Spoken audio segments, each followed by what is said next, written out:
Chapter 25. If it was said that Duque was still a little confused before the appearance of Medivh, then at this moment, Duque had undergone earth-shattering changes. Perhaps it was because he had provoked Medivh, who was possessed by Sargeras, that forced Duque's mind into a corner. That was why Duque's mind became so clear all of a sudden. Since Medivh was shot and possessed by Sargeras just like in the game, then according to the terrible nature of Azeroth's history, Duque no longer expected anything good to happen next. Lordaeron, Dalajan, Alterac, Kurtiras, Gilnis, Rapidhold, and Stormwind City, these were the 7 largest kingdoms in the world. Except for the island kingdom Kurtiras, which was far away from the mainland, the other 6 kingdoms would be destroyed one by one in the coming time. They would either be destroyed by the orcs or by the Scourge army. The only human kingdom that could constantly be destroyed and reborn was Stormwind City. That was also the last hope of mankind. As a human, Duque was very sure that his own future was also in Stormwind City. Thinking of the disaster that would follow in Stormwind City and even the whole of Stormwind City, Duque understood what he had to do. First, he had to accumulate strength. That must be enough to affect the incident at the Dark Portal. Now, in a direct confrontation, Sargeras had no chance of winning. Even if he only had a soul left, he was still a super boss who had mastered the power of Medivh as a guardian. As an outsider, Duque was very clear that no one would believe him no matter what he said. On the other hand, the more he said, the faster he died. However, a Medivh controlled by Sargeras would die. Facing such a big boss who was extremely good at playing with souls, he would not be able to live in peace even if he died. Duque threw caution to the wind, truly threw caution to the wind. On the surface, Duque was challenging the authority, but in fact, he was setting a trap for Duque.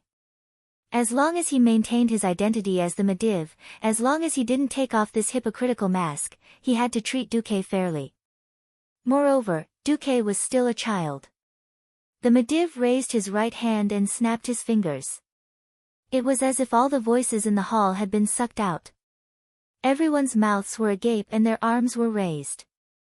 Their expressions were still agitated, but they could no longer make a sound. Everyone from the Wang family's Magic Association of Stormwind City, I just want to ask, where is your demeanor? Where is your magnanimity as a noble? Was it wrong for a half-grown child to talk about his great dream? Is there a need to make it sound so serious? Why was everyone so excited just now? It was all because that bastard Sargeras had secretly used a demonic trick similar to Berserk Aura. But now, Sargeras was acting like a just and strict wise man, advising all the mages who made extreme remarks with a straight face. Seeing this scene, Duque wanted to vomit. Duque was silent, and looked at the Medivh stubbornly. Sargeras smiled. He walked over and seemed to want to pat Duque's shoulder lightly. However, as if afraid of being infected by the plague, Duque flashed and backed away. Heh. Seems like you have a deep prejudice against me. You could have stopped them long ago. Duque spoke the truth. The Medivh looked a little embarrassed. Sorry, I was stunned for a moment too. Duque was still staring at the Medivh. Alright, this is indeed the Stormwind City Royal Magic Academy's lack of manners. Duque, your dream is actually not too much. The doors of me and the Royal Magic Academy are still open for you. As an apology, you can choose any mage in the academy to be your teacher. I guarantee in the name of the Dean that no mentor will refuse you. As long as you join our academy, you will get a 20% discount on all the materials and spell formulas you exchange for. As soon as the Medivh's words fell, there was an immediate uproar. Preferential treatment. This was too preferential treatment. Unfortunately, Duque knew that Sargeras's words were almost like a fart. He, Duque, didn't even care about the strongest mage, Medivh. Who would dare to be his teacher? Wouldn't that be a slap in the face to the Medivh? Even if Duque forced him to be his teacher, who would dare to really teach Duque real knowledge? At this moment, even old man Norton, who was the closest to Duque, was afraid that Duque would look at him. He quietly took 2 steps back and lowered his head to hide behind the crowd. The only useful thing was that 20% discount. Of course, the premise was that Duque had to become a part of the academy. The corner of Duque's mouth curled into a smile. At this moment, he actually had a second choice, to abandon Stormwind City and join the arms of the Holy Land of Mages, Dalagen. Perhaps this could allow him to temporarily leave the center of this worldwide storm, but it would also cause him to lose a very important opportunity to rise. Alright, as long as I can read the information in the library according to your rules, I agree to join the Stormwind City Royal Magic Academy. As for the mentor, I don't think anyone will be willing to be my mentor. So let's forget about this. The moment he finished speaking, Duque could totally imagine what would happen next. As expected, in the next second, there was an uproar. Arrogant. Too arrogant. A mere apprentice not only claimed to surpass the world's strongest mage, Medivh, but also publicly announced that he didn't need a mentor. Did he really think he was a self-taught super prodigy? But when everyone saw Medivh's gesture, no one dared to utter a single word. However, in their hearts, they threw the worst possible evaluation onto Duque. As an apprentice, Medivh seemed to be in a dilemma. That's right, our public library is open to all members. However, the number of books and the level of magic you are allowed to read varies for each rank. As an apprentice, there aren't many books that are suitable for you to read. Usually, you will start from the Apprentice's Handbook, provided by the mentor. Duque took 2 steps forward and asked boldly, "Then may I ask, what are the requirements to become a formal mage?" Without waiting for Medivh to speak, Medivh's disciple, Khadgar, answered first, under the witness of 3 official magi, if you cast 3 level 1 spells without the help of any magic items, then you can be recognized as a primary magus. The current Khadgar was very, very young, probably around the same age as Duque. He was around 13 or 14 years old, and his face had a clear immaturity to it. The mustache that everyone would be familiar with in the future was now only a vague outline. He had short black hair and a fair face. Apart from not looking like a farmer's son, he was no different from any other youth in Stormwind City. Khadgar had been sent to the Dalagen by his family when he was 6 years old to learn all kinds of magic. It was only recently that he had officially become Medivh's disciple. Even though Khadgar was talented and intelligent, he was still not a novice mage. At this moment, Duque's clear voice shocked everyone present. "Then, I, Duke Marcus, request to take the novice mage exam." Chapter 26. Wow! The dozens of people present, whether they were highly respected old mages or young mage apprentices, all had their mouths wide open. Their mouths were wide enough to fit a fist. What's going on? Did I hear it wrong? That arrogant rookie mage apprentice actually requested to undergo a promotion trial on his first day in Stormwind City's Magic Academy? No matter how arrogant, there should be a limit. Yet, Duque dared to do so. It was said that Duque had only been confirmed a few days ago that he had talent in magic. If Duque really succeeded, then Khadgar would die of shame. He had studied for 8 years and was still not an official mage, but this person had only studied for 3 days and was already a mage. Regardless of whether Duque succeeded or not, this would definitely leave a strong mark on Duque's name in Stormwind City Royal Magic Academy. Success, famous throughout the academy, and all the mages in Stormwind City would know that there was a super genius here. Failure, famous throughout the academy, but that would be synonymous with overestimating one's capabilities. Duque would forever be nailed to the pillar of shame. For a moment, everyone's breathing became heavy. Medivh asked in a gentle and refined manner, "You know the conditions to pass. So, Mage Apprentice Duke Marcus, are you sure you want to undergo the trial now?" "I'm sure," Duque said firmly. "All right then." Medivh opened his right palm and softly chanted a spell. His palm suddenly lit up with a strange blue light. Like a flame blown by a strong wind, the blue light floated out of Medivh's palm. The bright light turned into ribbons, and with Duque as the center, a circular space of more than 10 meters was easily separated. Looking from the inside, or looking from the outside, there was no change in the scenery. Only Duque knew how terrifying Mediva's methods were. System notification, warning. You have been dragged into an unknown independent space by Mediv, Sargeras. Fortunately, the Mediv was not hostile. He even had a gentle smile on his face. This is a relatively independent space. However, it won't affect your communication with the elements realm. Mr. Marcus, you may begin. As long as you don't use magic tools to cast any 3 different level 1 spells, you will become an official member of the Stormwind City Royal Magic Academy. Duque took a deep breath and prepared to give it a try. At this moment, he saw Darnielle and Itana's concerned faces. He didn't need to confirm to know that the two of them were advising him not to risk his life. She advised him not to show off so much and provoke the old mages. Duque could only smile bitterly. He had no choice but to fight. He did not have the funds to focus on his studies in the academy. If he wanted to make money, he had to go out. Even with Mediva's promise, if he were to temporarily leave the academy as an acolyte, he would definitely be surrounded and attacked by the conservative forces of Stormwind. Even if he could resurrect, running back to his corpse would not help. It was not a big deal for an acolyte to die in the wilderness. However, it was different for a mage. Even if he was a beginner mage, his name would automatically be included in the Stormwind Mage Squad. He would be known by the kingdom's supreme commander, Lothar, and the Stormwind King Lang. Coupled with his super genius title, it was impossible for him not to be noticed. If he was noticed by the king and the commander at the same time, then no matter if it was the nobles or the mages who hated him, they would not be able to act at will. This was Duque's protective talisman. It was enough to let him pass the most dangerous novice period. Duque took a deep breath. He was ready to cast the spell. Generally speaking, it was impossible for an acolyte to recreate the nanny style of casting in the crystal ball of the apprentice trial.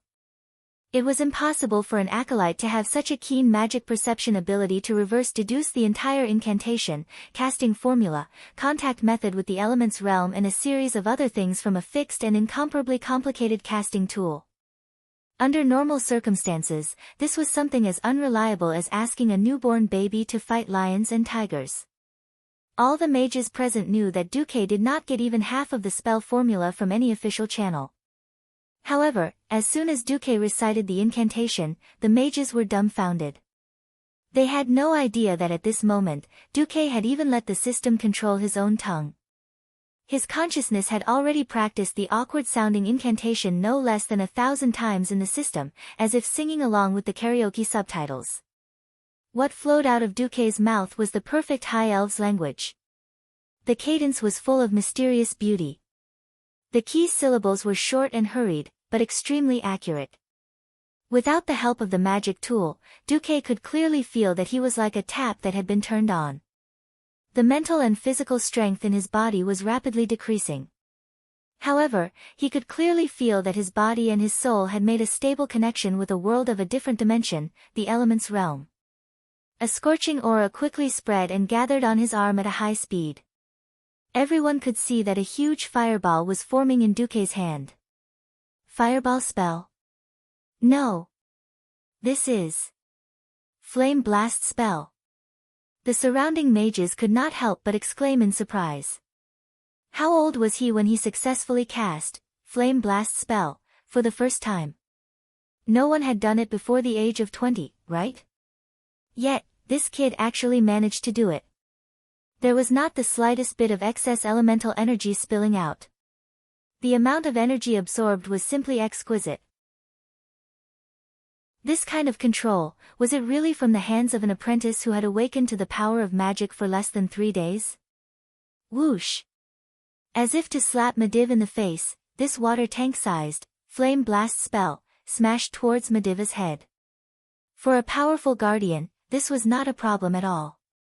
Mediv did not even move his finger. The blue light that was wrapped around Duque just flourished. Everyone saw that Duque's flame blast spell was completely erased. You completed the first spell very well. Mediv made the decision on the spot. Then, He saw the sweat dripping from Duque's forehead. Do you need to take a break? The time limit for the official beginner mage exam is 1 hour. No need. Duque chose to continue. Even though the system notification showed that his pitiful mana had dropped from the initial full value of 2626 to the current 1226, Duque did not stop. He had a vague premonition that if he continued to squeeze out his potential, there might be some kind of breakthrough. Shaking his head to get rid of the tiredness and disappointment, Duque cooperated with the hand gesture. A soft light blue light was rubbed in Duque's hand. Even from 10 meters away, the mages could still clearly feel the cold air emitted from the light ball in Duque's hand. Frost Arrow. Chapter 27. Swoosh, the frost arrow, which looked ordinary in the eyes of many official mages, was accurately shot out. The magic did not dissipate, and there was no earth-shattering power. It just shot at Medivh. If a mage in a group of mages shot this frost arrow on the battlefield, they would at least receive a passable evaluation. It might not be able to kill a fully armed soldier, but it would at least be able to kill an unarmed peasant soldier. This was the power of the arrow. If this was shot by a mage from a group of mages, no one would think much of it. However, when they thought of Duque's ridiculously young face, Duque's performance immediately set off a storm in the hearts of the mages. Damn! How old was this kid? 2 standard and flawless level 1 spells. Even though it looked ordinary, but when they thought of Duque's performance in the trial space, the mages could not remain calm. Deducing the magic formula from a magic item, this was a skill that could only be mastered by at least an expert-level enchanter. What a terrifying genius! Thinking back to how they had recklessly ganged up on the super genius who would definitely be protected by Medivh, these arrogant mages felt a sense of regret, as if their flattery had gone awry. Everyone could see that Duque's magic power was almost depleted. Casting a third spell was too much for his body that was only at the level of an apprentice. At this point, no one doubted that Duque could cast a third spell. The only difference was time. At this moment, Duque suddenly raised his hand, his seemingly weak fingers began to gesture in the air meaninglessly. As his fingers moved, everyone could clearly see that the place where his index finger moved condensed into a blue stream of light that symbolized the radiance of the arcane spell. Increase intelligence. An old mage let out a light laugh and thought to himself, sure enough, a rookie is a rookie. One of the most standard prerequisites for a mage to cast a spell was increase intelligence, which temporarily increased one's intelligence. Not only could it increase the maximum magic power, but it would also slightly increase the power of the spell. No one would remind Duque or laugh at Duque. To them, Duque's current actions were what a rookie should do. It was precisely because of this common mistake in this perfect performance that they suddenly felt less uncomfortable in their hearts. No matter how much of a genius he was, Duque was still a mortal. On the other side, everyone could see that Duque's condition wasn't good. On the sidelines, old man Norton finally couldn't help but pinch his nose and remind him, don't force yourself. Rest quickly, or else you might damage your magic circuit. The magic circuit was where the human body stored magic power. A well-trained apprentice or sorcerer could safely and steadily widen his magic circuit through meditation, so that his body could hold more magic power and cast more powerful spells. The magic circuit was not static. Sometimes, it would be destroyed due to all kinds of accidents, or it would open up more and wider circuits under a powerful impact. Now, Duque was obviously squeezing out his potential, forcing himself to immediately cast the third level 1 spell. Under the control of Sargera's will, Medivh very well displayed the demeanor of a superior, a wise and farsighted senior. Young Duque, I strongly suggest that you not continue immediately. You. Okay. Maybe we'll all see a miracle. His eyesight was extremely sharp, and he immediately knew what Duque wanted to do. Duque had purposely used Flame Blast and Frost Arrow to drain his magic power first. It was as if he was being drawn by a syringe as thick as a stick. Duque felt that the energy in his body was decreasing like a flood. Even so, he still hadn't reached his limit. If he lost consciousness, the the system elf would take over the control of the spell. If he really died, he could still resurrect. Duque also threw caution to the wind and tried his best to complete the last spell. This was undoubtedly courting death for a real wizard apprentice, but for Duque, it was just a relatively safe attack. He wanted to complete this sublimation in front of everyone. If he could even do this, then the more miracles he created in the future would be recognized as normal, and reduce the risk of the special existence of the system being exposed. At the beginning, the mysterious arcana runes whistled through Duque's spirit sea one by one. Soon, Duque ordered the system to deliberately slow it down, and Duque began to carefully compare the functions of the runes that looked like scribbles. It was difficult to describe in detail how increase intelligence worked. If he had to use an appropriate metaphor, it would be a tool. For example, if a person had a grappling hook, they could climb cliffs that couldn't be climbed by human hands. Increase intelligence could add an additional magic circuit to the body of a mage. However, Duque was using the complete magic circuit brought about by increase intelligence to constantly compare the places in his body that could become a magic circuit, using the power of magic to transform his body. Under normal circumstances, according to the common magic theory of Azeroth, this should be done by using a better law of meditation, long-term communication with the elemental world, and using arcana energy to immerse into the body bit by bit to transform the body. Only then could a new magic circuit be developed. Now, what Duque was doing was an extremely risky leap. His consciousness was getting more and more blurry, and Duque didn't know when he would lose consciousness. But as the last drop of residual magic power in his body was drained, he felt that his spirit world touched a membrane. On the other side of the membrane, there was a thin but steady stream of mental power. It was also his own power, and he could vaguely feel it even though it was separated by a membrane. Suddenly, the membrane was broken by Duque. Detected that the upper limit of the host's magic power is increasing. Ignoring the system elf's reminder, Duque focused all his attention on the breakthrough. He definitely wouldn't let go of that incomparably wonderful experience. It was as if something that didn't belong to him was bursting forth in his body. There should only be blood and various body fluids flowing in his body, but it was obvious that this was a third thing, magic power created by the magic circuit by absorbing energy from the outside world, and not pure magic power transformed from his own life energy.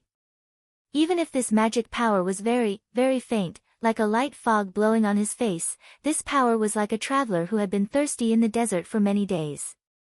Even the thinnest mist could nourish his body and soul, and become the motivation for him to continue moving forward. Level 1, Increase Intelligence, completed. However, what was more important to all the mages was the faint arcana glow on Duque's body. This was the sign of an official mage. Chapter 28.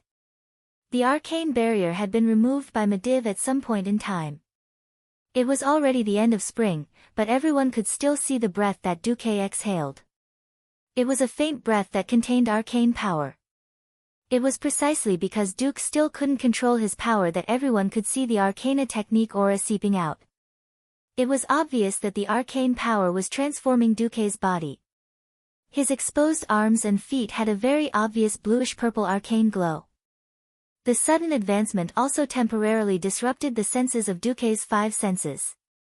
He turned his head and closed his eyes, as if he was not used to the incomparably bright light in the hall.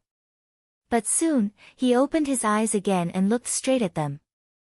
It was still that pair of deep black eyes, as calm as the water in an ancient well. There was no ecstasy from the advancement on Duque's face, nor any special feelings. There was no anger towards the reprimand of the mages, and there was no retaliation towards the belittling of him. It was as if the advancement was as simple as eating and drinking to Duque. Everyone felt like they were looking at an illusion. It was as if they were not looking at a newcomer who had just gotten rid of his identity as an apprentice and became a mage. Instead, they were looking at another mage god who was not inferior to Medivh. It was like a rising sun that was born in front of them. The light blue glow on Duque's body was not bright, but for a moment, everyone felt that the light of all the magic lights in the hall paled in comparison. Duque struggled to stand up with his hands. His movements were as slow as lifting a rusty golem. But a few seconds later, he was completely on his feet, standing proudly in the center of all the lights. Although he had long been the focus of the entire hall, at this moment, everyone's pupils shrank and focused. Suddenly, Duque stumbled and fell forward. Even though he immediately stopped, such a simple movement made everyone subconsciously take 2 steps back, as if Duque was some great demon king from a different world, or an ancient god who had regained his power. Pfft! Duque laughed without any integrity. What? I accidentally advanced. Is there a problem? He accidentally leveled up. Compared to Duque, all the magic apprentices in the lobby were so ashamed that they wanted to die. They were not just any Tom, Dick, or Harry. They were elites from various human kingdoms. Many of them came from mage families or noble families. Most of them were either rich or noble. Originally, they had been thinking about how to compete with Duque, who had been in the limelight this year. Who would have thought that the competition would end before it had even begun? Duque directly left these elite geniuses far behind. The blow was too great. When comparing goods, one should throw them away. Comparisons were odious. At this moment, other than a few people who were quite confident in themselves, everyone lowered their heads in shame and indignation. Darnielle and Itana, who had traveled with Duque not long ago, were so shocked that they almost forgot to breathe. Who would have thought that Duque, who had been on par with them not long ago, would suddenly become a Sir Mage? Even Khadgar, who was Mediva's direct disciple, had his eyes and mouth wide open. He seemed to understand why his master had so eagerly come forward and wanted to take Duque as his disciple. Khadgar felt as if his face was on fire. At this moment, Mediv lightly placed his hand on his disciple's shoulder, giving him a warm and encouraging smile. Then, Mediv stepped forward, and with a flick of his wrist, a golden lion emblem the size of a palm condensed from arcane energy appeared in Mediva's hand. Mediva's scholarly face was full of humility and gentleness. His incomparably pure eyes looked straight at Duque. Duke Marcus, I, Mediv, as the Earth's Guardian and Stormwind's Court Archmage, sincerely invite you to join Stormwind City Royal Magic Academy and Stormwind City's National Mage Squad on behalf of me and my good friend, His Majesty King Lang. I wonder if you are willing to accept. It was as if a war maniac was presenting a Nobel Peace Prize to a prize winner. This scene was incomparably strange in Duque's eyes. Even though he knew that the person standing in front of him was the incomparably cunning and sinister Burning Legion's leader, Sargeras, he controlled Mediv, Duque still danced with the wolf as if he was playing with fire. Of course, this was also the most thrilling part. Because Duque was very clear that Sargeras's attention was not on him at all. At best, he was just a little guy with a bright future. The cautious Sargeras would at most deal with him along the way, and would not pay special attention to him. After all, at this moment, the Council of Tirisful, whose purpose was to protect the world, was still alive. Mediva's mother, Egwene, was also alive and kicking. Before eliminating these powerful existences that would affect his plan to invade Azeroth, Sargeras would never make a mistake and reveal his foxtail in advance. Moreover, Duque, who was familiar with the game process, was very clear that Sargeras also had a lot of weaknesses. However, at this moment, after the system elf carefully scanned and confirmed that there was no problem with the arcane emblem, Duque replied in a slightly excited tone, like a rookie, I am willing. And so, at this moment, the second youngest official wizard in Stormwind City Royal Magic Academy was born. The first was that freak Mediv, who became an official wizard at the age of 10. Mediv gently pushed the arcane emblem, and it immediately branded on the outside of Duque's left arm. After a slight burning sensation, an arcane emblem with a gold-rimmed lion head appeared on Duque's arm. Welcome, Your Excellency Earth Wizard Marcus, said Mediv. Earth Wizard. At this time, Khadgar took the initiative to explain, Novice Wizard is just a general term for the convenience of ordinary people. In fact, there are still many subdivisions among the wizards. For example, the lowest rank of official wizards is Earth Wizards. Each rank is also divided from 1 to 9. Above that are sky wizards, morning star wizards, radiant moon wizards, breaking dawn wizards, and teachers. Medivh smiled and added, if you are lucky enough to reach my level, you will know. Duque blinked, indicating that he understood. This was very different from the game. In the game, there was a simple division of levels from 1 to 100, and there was no such thing as titles. After transmigrating and arriving in the complete world of Azeroth, it was naturally impossible to have such a division. There was still some time before the incident at the Dark Portal, so he had to at least work hard to become a Breaking Dawn wizard. Chapter 29. The scene was very strange. Surrounded by a group of brightly dressed people, a youngster dressed in coarse sackcloth received the arcane badge representing honor and status from the hands of the kingdom's strongest wizard, Medivh. Such a huge contrast made those aristocratic magic apprentices extremely dazzled.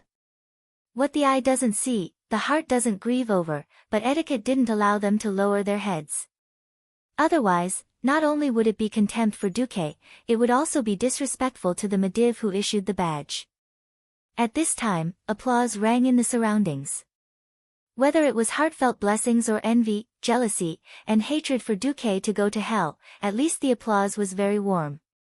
Congratulations, Sir Marcus. Congratulations, congratulations. The sounds of flattery rang out incessantly. After becoming an official wizard, the treatment they received was naturally different. Practically everyone had a smile on their face. It was as if the questioning and even the insults from a moment ago were just Duque's hallucination. Duque, you are still young. The world of adults is sometimes so terrible. You just have to get used to it. Medivh smiled warmly at Duque. Very naturally, a clever attendant had already delivered a wine cup filled with fine wine. Originally, this was supposed to be a celebration of the birth of the Royal Magic Academy's chief apprentice. Now that it was brought, the standard was a bit lacking, but the timing was just right. When Duque mechanically picked up the wine cup, Medivh took the initiative to touch his cup with Duque's, and then downed his wine in one gulp. As a senior, as a highly respected court grand wizard, Medivh's appreciation of Duque fell into the eyes of everyone in the surroundings. This was an honor that mortals could only dream of but not reach. Ladies and gentlemen, I still have a lot of things to do, so I will take my leave first. Finished speaking, Medivh left in a carefree manner. As a court grand wizard highly regarded by the king, at this moment, Medivh still performed his duty of assisting the king. In Duque's timeline, Medivh was the busiest and most active at this time. He just didn't know whether the Medivh just now was Sargeras, or Medivh's own will, or Medivh's will under Sargeras's mental suggestion. After all, having two souls in one body was the most complicated. However, does this count as running away after acting cool? How exciting! Or could it be that this is more exciting because the boss is forced to run away after acting cool in front of me? Thinking of this, the blood in Duque's body began to boil. He did not expect that he would one day use a supervillain boss as his shield. Duque suddenly realized that he seemed to have awakened some kind of evil attribute that pursued excitement. What happened next had nothing to do with Duque. A guy who looked like a host came up and announced, "All right, now it's time for the apprentice and the mentor to choose." According to the Academy's regulations, the mentors who must recruit magic apprentices this year are. The host rambled on and on about a lot of things that had nothing to do with Duque. In fact, this two-way choice reminded Duque of the talent market. Unfortunately, Duque had even rejected Medivh, so naturally, there would not be any mages who would stick their warm faces to their butts. In previous years, there seemed to be a chief magic apprentice awards ceremony or something. Now that Duque, the chief apprentice, had directly become an earth mage, this step was saved. The biggest limelight was stolen by Duque, and the rest of the apprentices and mages would not ask for a snub. Soon, they dispersed like birds and beasts. It was only then that Darnielle and Itana, who came with Duque, came up. Congratulations, Duque, Sir Marcus. The ones who spoke were Darnielle and Itana, who did not dare to look Duque in the eye. Call me Duque. Darnielle seemed a little hesitant, but he still said straightforwardly, Duque. We've discussed it with Mentor Norton and decided to become his disciple. Suddenly, Aitana looked up. This freckled little girl seemed to have mustered up a lot of courage. Duque, why don't we beg Mentor Norton together? After all, he was the one who unearthed you.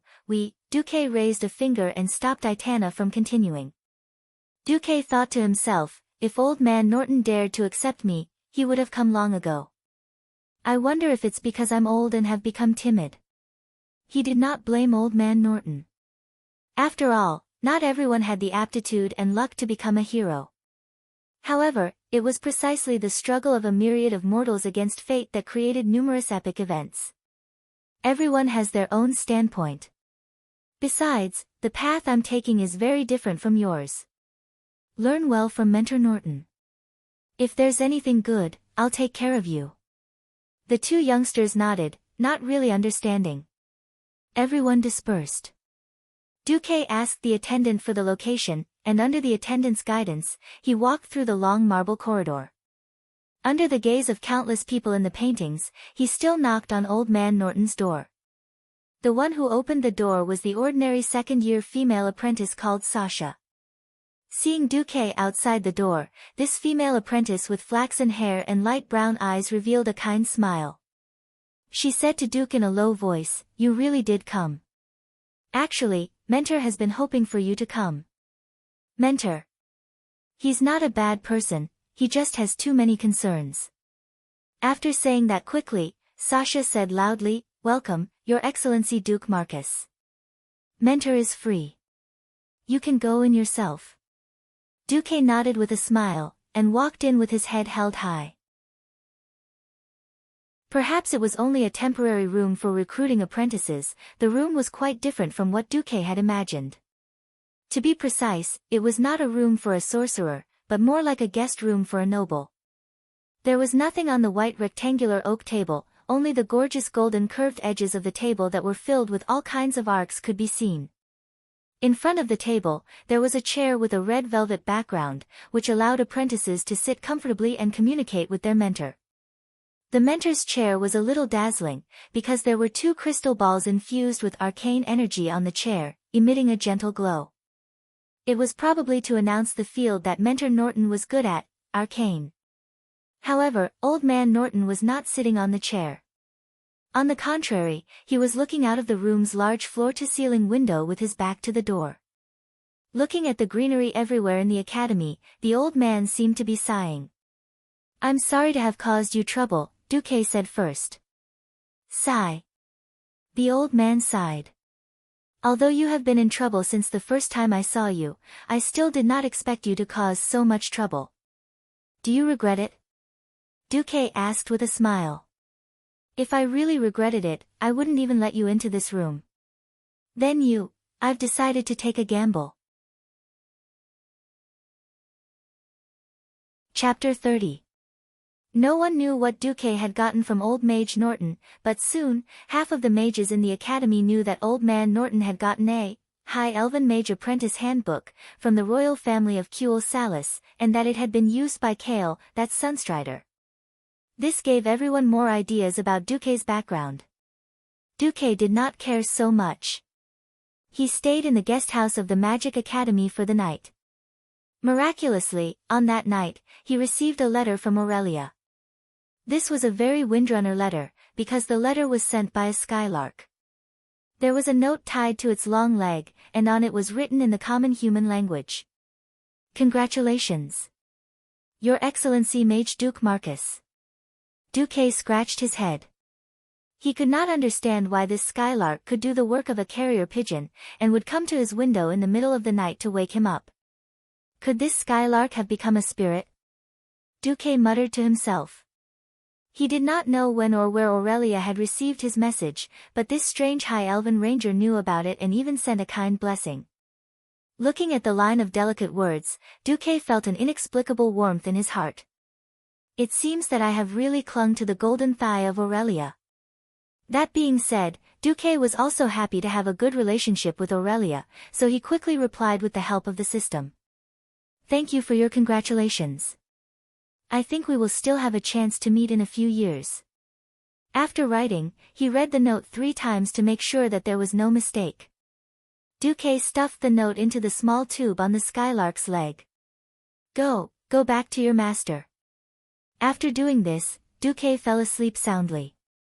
He had no idea that a few hours later, Aurelia had received his reply, and there had been a small accident. In a vast and boundless forest, the first ray of light was shining through the dense leaves. Aurelia, who had just woken up from the tree, looked at the skylark with a strange expression. Chirp chirp chirp chirp. Skylark reported to Windrunner in a melodious voice. What? He said you became a spirit. Well, this kid has quite a good eye. Chirp chirp chirp chirp, what? That perverted rascal wants to hug my thigh. Aurelia's eyes widened in disbelief. Who knew that Skylark would use her wings to pat her beautiful legs? Aurelia couldn't help but look at her perfect long legs, and in the next moment, her pretty face blushed for no reason. That was because she thought of the scene where Duque, that little rascal, had cast his gaze on her peak several times. She fiercely gritted her teeth. That little perverted rascal, he really doesn't hide his thoughts. If there's a chance, I must teach him how to respect his elders. Inexplicably, at the same time, Duque sneezed. Huh, what the hell? Did I catch a cold? Duque still didn't know that because of his soliloquy, he had been tricked by Skylark. After washing up, Duque put on a set of blue and white mage robes with gold trim. This was a small gift from Old Mage Norton. According to Old Man Norton, if he wore the coarse linen shirt and the mage badge on the streets of Stormwind City, it would be a disgrace to all mages. After dressing neatly, looking at himself in the big mirror in the room, Duque suddenly felt that the clothes make the man. Originally a college student, Duque put on a mage robe. Although he felt that it was cumbersome, he looked like a scholar and really had a scholarly temperament. He already had a plan in mind, and just as he was about to implement it, Duque was stunned as soon as he opened the door.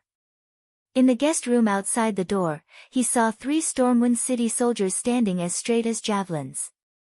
The 2 behind them were fully armed guards, and the heroic middle-aged knight in the middle was wearing a ceremonial robe with blue patterns on a white background.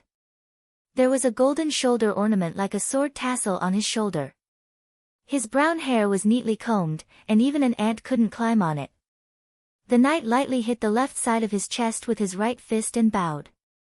Hello, respected Sir Earth Mage Duke Marcus. I am Garcia Rodi, the commander of the Stormwind City Garrison Army's 3rd Regiment. I bring greetings from Stormwind City's commander, Anduin Lothar. Lothar looking for me? Duque was very polite. Hello, I am Duque. May I ask why Commander Lothar is looking for me? It's like this. The great King Lang and Commander Lothar found out that you are the 2nd youngest official mage in Stormwind City's history, and that you are willing to join the kingdom's mage corps. Both His Majesty and Commander Lothar are very happy. Therefore, they have asked me to bring greetings from King Lang and Commander Lothar. Duque nodded. Yes, thank them for their concern. Thank them for me. Garcia smiled and waved his hand. Immediately, a group of attendants outside the guest room filed in. This is the letter of appointment for the official mage corps signed by His Majesty himself. Every autumn, there will be a welcoming ceremony hosted by His Majesty for the official members of the mage corps. This is His Majesty's consolation money for you, 100 Arather gold coins. I heard that Sir Marcus came from the pioneer settlement outside the Elven Forest. Therefore, His Majesty has specially rewarded you with a house. He has also provided you with 2 servants. If you are not satisfied with the servants, you can let me know. I am authorized to satisfy your needs to the greatest extent. Indeed, King Lang was a wise monarch. He was very clear about the value of talents. For a talented young mage from a commoner background, he definitely valued him. Seeing the undisguised envy in Garcia's eyes, Duque immediately knew that even for a new official mage, this was a reward that was above average. In the eyes of Duque, who was most in need of money, this was no different from a timely rain. It was equivalent to the first bucket of gold to push forward Duque's next plan. Once again, thank His Majesty for the reward, said Duque as he flipped through the list that Garcia handed over. This is, Garcia hurriedly explained, official mages are the kingdom's important talents. Every mage should have sufficient protection when they go out. Therefore, these are the follower candidates that His Majesty Lothar has carefully selected for you. Every one of them is absolutely loyal to the kingdom, and their combat skills are also quite good. According to Sir Marcus's rank, you can choose up to 2 knight candidates as your exclusive followers. Duque could not help but laugh. As a PvP maniac in the game, he never thought that there would come a day when a mage who fought so fiercely would need a bodyguard. Since he had transmigrated, he would do as the Romans do. As he flipped through the list, a name suddenly made Duque's heart jump violently. Reginald Windsor. Chapter 31. At this point in time, Reginald Windsor was just an ordinary young soldier, a knight candidate. He was no different from the thousands of soldiers under Anjouan Lothar who had yet to experience a real war and could be killed instantly by the orcs' axes. Even in the future, Reginald wouldn't be someone with an insane amount of power. He would be able to deal with ordinary experts, but even if he were to fight against a real hero, he would be killed in one move, let alone a fierce person like a tribal chief. He did not have outstanding leadership skills, and he did not have any outstanding achievements in the world of Warcraft before Duque traveled to this world. Even his promotion was the result of hard work. However, Reginald Windsor became the marshal. After his death, he was crowned a hero by the people, the soldiers, and the players. Why? Because of his unlimited loyalty to Stormwind City, the largest human kingdom on the continent. This was the story of a few decades later. One day, the king of Stormwind Kingdom mysteriously disappeared. Windsor found that the nobles in Stormwind City had undergone a strange change. They began to indulge in pleasure and no longer cared about the other Stormwind Kingdom territories other than Stormwind City. As a result, people were forced to fend for themselves. In the Westfall, Jirian Stroman formed the Westfall People's Army, while in the Twilight Forest, Duke Ebenlock formed his Night's Watch to protect the people of the Night Town alone. Windsor couldn't sit still when the Blackrock Beast men were closing in on the burning steps to the north of Lakeside Town, and there were even rumors of a black dragon appearing. He thought of his mission and took the initiative to request to go to the burning steps to lead the alliance against the Blackrock Beast men and the Black Dragon. However, Countess Catrana Presto, who had a great influence in the council, firmly opposed his proposal. The Countess's influence even swayed the decision of the regent, Bolvar for Dragon. After completely falling out with the Duchess, he went alone to the alliance camp in the burning steps. In fact, he was exiled by Stormwind City, to preside over the battle against the Blackrock Orcs. However, Stormwind City never sent any reinforcements to the burning steps, and Marshal Windsor was captured by the Dark Iron Dwarves in an ambush. The Marshal could only deduce the cause and effect of everything alone in the prison. After connecting all the causes and effects, he found the biggest suspicious point was the Countess Catrana Presto, who mysteriously appeared in Stormwind City on the eve of the king's disappearance. However, he had no proof. When we found Marshal Windsor in the iron jail, he refused to come out, and cursed the Duke of Bolvar for Dragon for being a perfect fool. In fact, now that everything had been sorted out, it was actually safer to stay in the Dark Iron Dwarves prison. He wasn't afraid of death, but he was afraid that he wouldn't be able to uncover the Black Dragon's conspiracy before he died. When Duque and the players found a mysterious note in the Blackrock Abyss and handed it to Marshal Windsor, he became excited. He saw hope. He had found proof. This was the hope to break the mystery. He had the players get the 2 stone slabs and rushed out of the prison. He wanted to go to Stormwind City, for the sake of Stormwind, for the sake of the Alliance, and expose the true face of Countess Catrana Presto. He entered Stormwind City, and under the witness of the 5 heroes of the Second War, he gained the trust of his former friend. Along the way, all the soldiers knelt on one knee and saluted him. He entered Stormwind's stronghold and used the stone slabs he obtained from the Dark Iron Dwarves to force out the true face of Countess Catrona Presto, the princess of the Black Dragon, Onyxia. The enraged Black Dragon gave Marshal Windsor a fatal blow before flying away. Bolvar for Dragon, who had regained consciousness, single-handedly destroyed the Black Dragon guards who had taken human form around him. But none of this could save Marshal Windsor's life. A hero had finally reached the end of his life. He faced his fate with a smile and was fearless. Recalling the tear-jerking history in the game, Duque couldn't help but feel lost and thoughtful. Turning his head to look out the window, the first rays of dawn seemed to have just brushed past the tips of Duque's hair.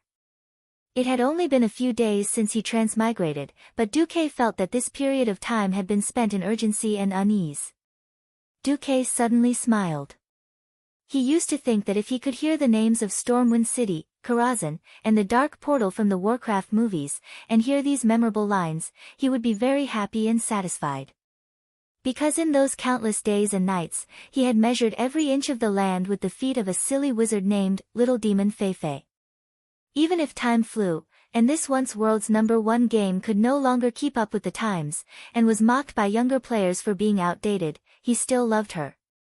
Every night, he would dream of her. When he couldn't sleep, he didn't look at the moon outside the window. Instead, he logged into the game, sat on his favorite pure white griffin, flew into the sky, and looked down at this beautiful continent. He used to think that the box office of the Warcraft movies was not good, and that there would be no more sequels. Not only did he buy 10 or 20 movie tickets, but he also organized a group with his childhood friends to watch the movie. Because she was with me for such a long and beautiful time, he used to think that this was the best way to protect her. But now, I have found a better way to protect her, Duque muttered to himself. He raised his head and looked at the rising sun. Duque knew very well that he couldn't fight against Sargeras, who had obtained Mediva's body and a huge amount of guardian magic. Even if all the forces on the continent joined forces, they might not be able to do it. The opening of the dark portal was irreversible. The sun shone on Duque's face.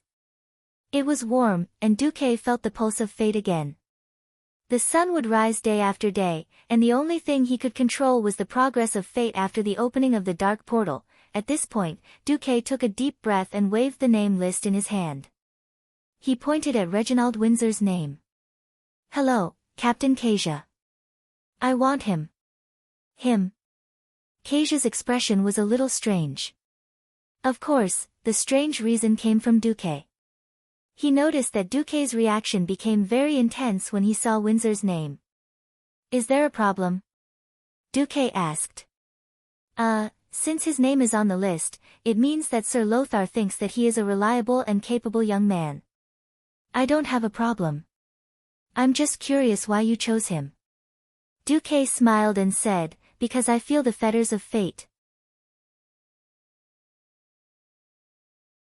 Chapter 32. Fate's fetters, in other words, were metaphysics and luck. This wasn't really a reason, so it could only be attributed to unreliable intuition. In the end, Captain Garcia didn't probe further. Since Duke was so obedient and he was doing things within the scope that Lothar had given him, there was nothing much to say. After some small talk, he gave Duke a guarantee. "Mr. Reginald Windsor will appear before you in an hour, Your Excellency." A true soldier would definitely be very disciplined. None of the soldiers trained in Stormwind City were useless. When Duque saw Windsor in the guest room, Duque couldn't help but laugh.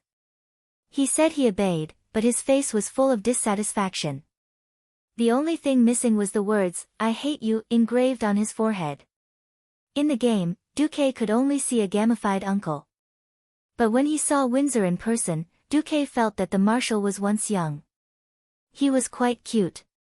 Even though the Marshal still had the blonde crew cut, he was still very old. How much beard could a 14-year-old boy have? A full beard was out of the question. The beard under his eagle nose was a faint golden mark. Plus his square mouth, distinctive golden eyebrows, and purposely stiffened facial muscles, he looked like a poker face. The only thing that satisfied Duque was Windsor's muscles. His bulging biceps and thick thighs were full of explosive power. With those muscles, he could probably fight 10 Duque at once. Of course, compared to an adult orc whose arms were thicker than a human's thigh, Windsor was still at a disadvantage in terms of strength. Duque smiled and said, "Why? Windsor, are you not satisfied with becoming my follower?" It was obvious that Windsor was a typical soldier. He was straightforward and didn't bother to hide his thoughts at all. "Yes. My dream is to become a glorious warrior of Stormwind City and fight on the front lines to protect the kingdom. I don't want to be a personal guard, even if it's a powerful Sir Wizard. Plus, I don't think you're strong." As soon as Windsor finished speaking, Duque made his move. Calm and composed, allowed the next spell to be cast instantly. Frost Arrow, taught the future Marshal Windsor how to be a man. Ah! The maximized Frost Arrow stunned Windsor, who was in full armor. The sturdy armor could not stop the cold air from invading his chest. If Duque hadn't held back, Windsor might have been left with a lingering illness.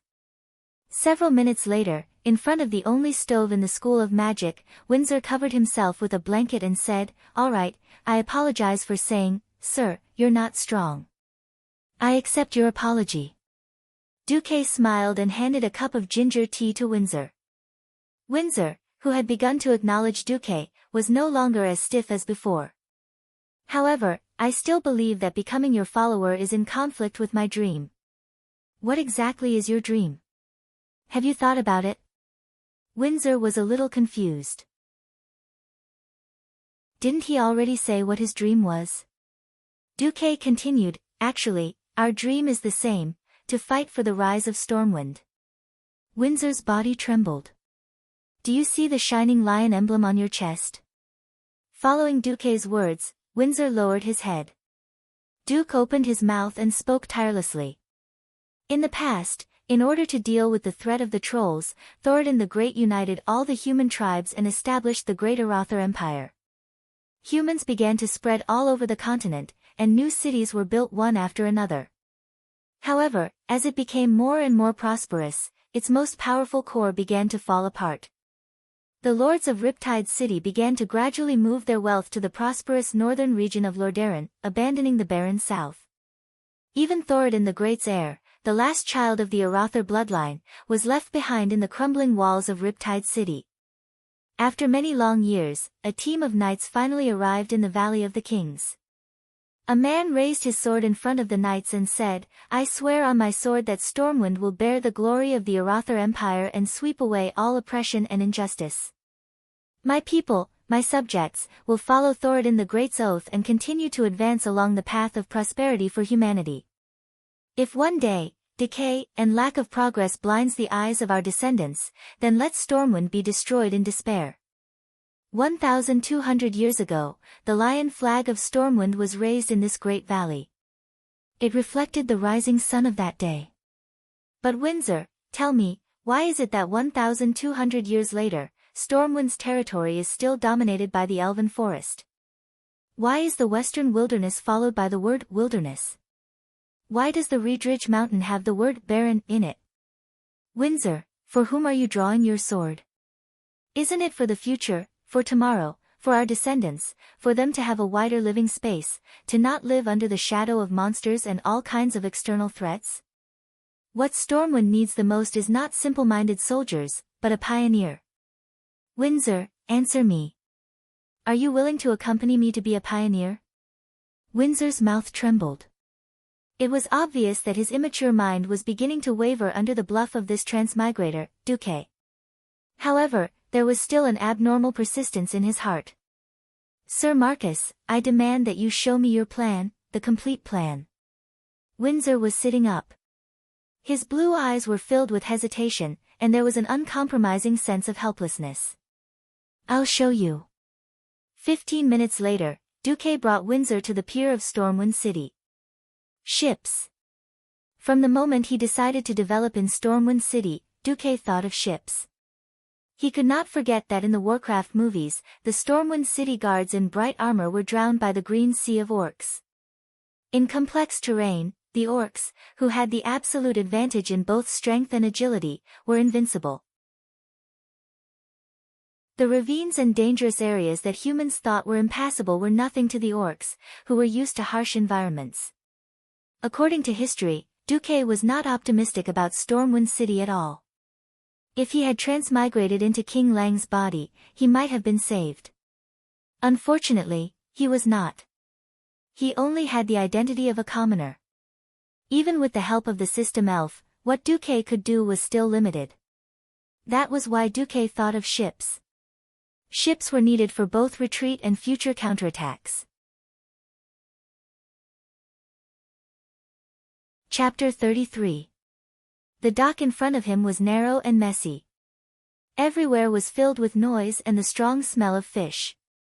Windsor could not help but frown.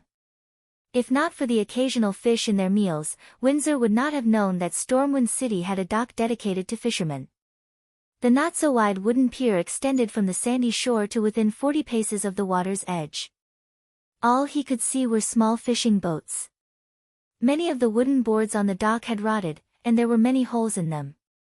Stepping on them not only made dangerous squeaking sounds, but one could also twist their foot if they were not careful. There was only a slightly larger stone dock in the distance. That was one of the few naval ports in Stormwind City that belonged to the Royal Navy. The size of the Royal Navy was slightly better than the Mongolian Navy. In any case, they were the kind of people who would be laughed at if they dared to say, "My journey is the Sea of Stars." 3 medium-sized armed sail-class battleships. This was the entire Stormwind Kingdom's navy right now. Although they were well maintained, Duque could even see that the paint on the ships was freshly swept. There were even new recruits painting the plywood under the supervision of officers. But the impression it gave Duque was still weak. Too weak. In Duke's mind, he could not help but imagine such a scene. The endless number of orcs were like a huge green wave, roaring through every street in Stormwind City. The storm chariots in the middle of the road fought back bravely, but in front of the absolute power of the orc infantry, every line of defense was like paper. If they could not retreat in time, they would immediately be engulfed by the tide of orcs and crushed into dust. The tall and incomparably strong orcs created one terrifying earthquake after another. The Trade District, the Mage District, Stormwind's stronghold. All the buildings were easily destroyed and collapsed like dominoes. All the humans were either captured by the orcs or sacrificed to Stormwind City. All the land routes had been blocked by the orc army, and the only escape route in Stormwind was the sea. Kul Tiras, one of the 7 kingdoms of the humans, had sent a huge fleet to help Stormwind evacuate its citizens and troops, but due to the small size of the dock, they were unable to increase the speed of their retreat. This was the first major disaster in the history of the world of Azeroth in 1,000 years, all because of a bad dock. Therefore, after Storm City was rebuilt for the second time, Storm City gained a huge dual-use port, Stormport. However, right now, this was just a fisherman's wharf that wasn't even marked on the city's map. Duque was disappointed. Not to mention the fact that he couldn't get a boat in such a short time. Even if he did, he wouldn't be able to use it because the dock was too small. Also, it was a problem for him to have too many ships. "You're just a little magician. What are you trying to do with a fleet that's even more ridiculous than the royal fleet? There must be a suitable reason." In his mind, Duque quickly adjusted his plan. "Go. We'll go to the shipyard first." With a doubtful Windsor in tow, Duque arrived at the small shipyard beside Stormwind's dock. The shipyard wasn't big. A bare-chested old man with a hunched back that showed no signs of aging saw Duque walk over. He was stunned for a few seconds before he reacted and bowed.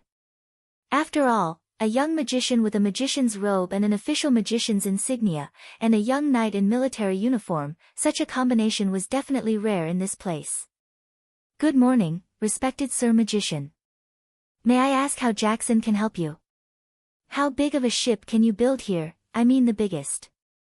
Duque directly pointed at the royal fleet docked in the military port. "Can you build that big?" Old Jackson was stunned for a moment, and immediately smiled bitterly. "How is that possible? even the Stormwind warships are custom-built from Kul Tiras. We can only build fishing boats or cargo ships that are a few dozen tons. That's good. I want 10. Duque decided on the spot. As soon as these words came out, everyone was stunned. Not just old Jackson, even Windsor who followed him was dumbfounded. Wait. Windsor dragged Duckla out of the shipyard and to a place where no one was around. Sir Marcus, the money is yours, I have no intention of asking you how you use it. But if you are going to invest in shipbuilding, then even if I am just a knight candidate who wholeheartedly practices martial arts, I must warn you that you are going to lose. Oh. A thought-provoking expression appeared on Duque's face. Why do you say that? For the sake of the wise His Majesty Lang, please dispel this terrible idea. I know that your profession as a wizard requires a lot of money, and I also know that most of the existing money-making industries in Stormwind City are occupied by aristocrats, but you can't waste money on ships. Windsor waved his arms exaggeratedly, using his body language to express the seriousness of the matter. Go on. Only the poor are willing to eat fishy and smelly fish, aristocrats don't eat it at all. Similarly, there is no point in building a small cargo ship of several dozen tons. There is not even a decent town in the coastal waters where such a small ship can go. Who are you going to sell the goods to? As long as you leave the coastal waters, there will be damn nagas and fishmen everywhere. Duque still smiled without saying anything. Windsor became more and more anxious. It's not that no merchant ships will come. In fact, only the Kul Tiras merchant fleet comes once a year, and they stop at the military port. They come to dump the goods of Lordaeron that cannot be sold elsewhere to Stormwind City's aristocrats. When Duque heard this, he immediately understood. At this moment, Stormwind was still a poor and remote place in the eyes of the continent's major human kingdom's aristocrats. In fact, if it were not for the various invasions in later generations, as well as the undead Scourge Legion that almost destroyed the human kingdoms north of Stormwind City, who would have expected that Stormwind City would become the strongest and safest shelter for humans? Duque. Listen to me, unless you can earn the money of those aristocrats, no side business will be able to satisfy the money you need to practice magic. This is also why so many mages become court mages or exclusive mages of the aristocrats. Duque suddenly smiled brightly. Windsor, why don't we make a bet? Bet again. You're going to lose so much money. Indeed, whether it is for my personal training or the needs of development, I need a lot of money. Then let's bet on whether I can earn 500 gold coins in 3 months or not. If I can't, then it will prove my level, and I will let you go back to Lothar as your knight candidate. Windsor suddenly had an ominous feeling. What if you win? First of all, I will call you Reggie from now on. Your name is too long and troublesome. Then, you will follow me from now on. I will tell you who is the hope and future of Stormwind. Chapter 34. Old Jackson, it's still the same, I want 10 of them to meet the standards for offshore transportation and fishing. As big as you can make them. When can I get them? Duque's words gave old Jackson a shock. He did not expect that this young mage who seemed to have never seen the world really wanted to build a ship. It would be a waste not to take the money that was delivered to his doorstep. Old Jackson sighed. I don't have that much material here, I only have 5 keels for new ships. Any more and I will have to spend time looking for materials. If you only need 5 new 30-ton ships, I can guarantee that they will be ready for you within a month. Each one will cost 50 gold coins.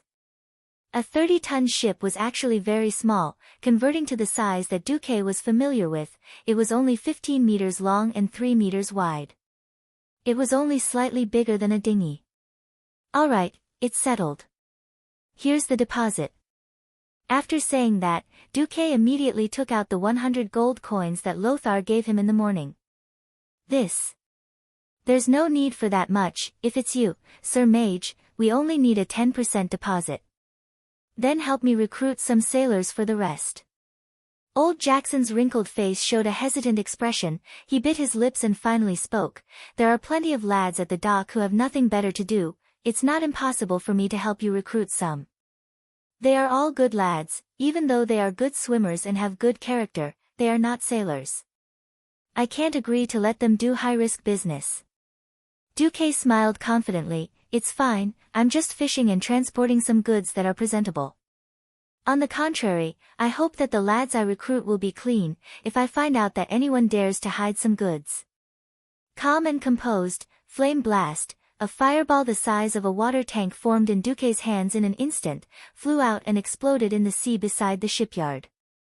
Accompanied by a loud boom, a large pillar of water exploded. Windsor, who was at the side, was completely petrified. Duque actually held back this morning. If such a large fireball hit me, wouldn't I turn into charcoal in an instant? The people on the boat, including old Jackson, all had their legs shaking and trembling non-stop. I'm sorry, I didn't mean to threaten you. But what I'm about to do next is really important. I don't want any bad fellas among my men. Duque nodded and left with Windsor. Duque did not return to the house that Lothar gave him. Instead, he went to the guest house of the magic school and borrowed a pen and paper from old Norton. Spreading out the A2-sized piece of paper on the table, Duque picked up the quill that needed to be dipped in ink to write and activated the system assist. The system notification rang. Beep. Descriptive geometry, and the drawing software AutoCAD have been detected in the host's memory. System optimization and sorting.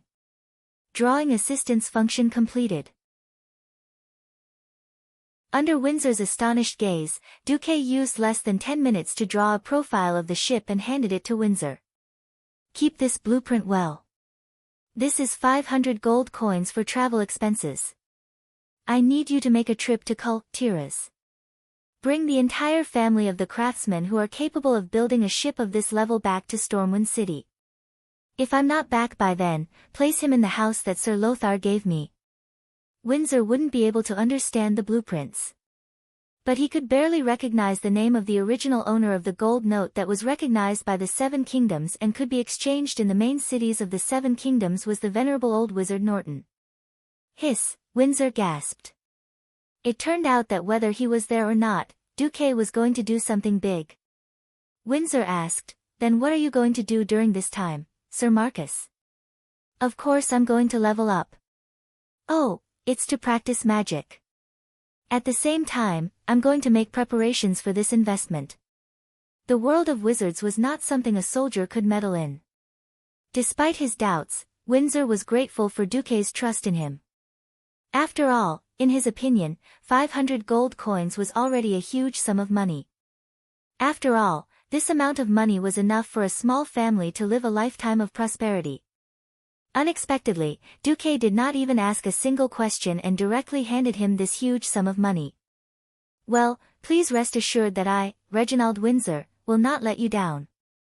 On this side, Duque hurriedly returned to his home in Stormwind City and left Stormwind City.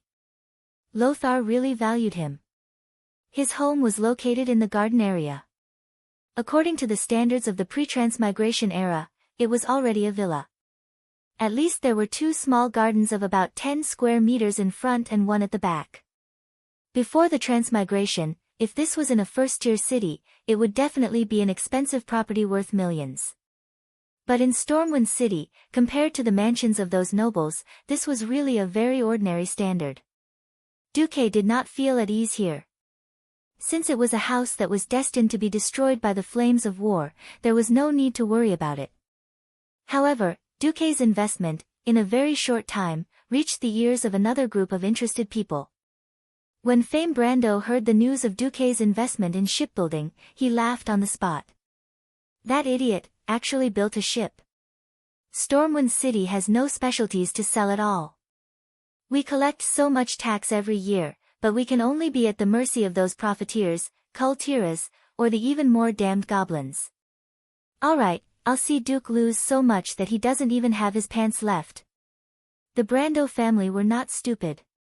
When Lothar vaguely asked the Brando family about their feud with Duque, the Brando family sternly warned Fame Brando.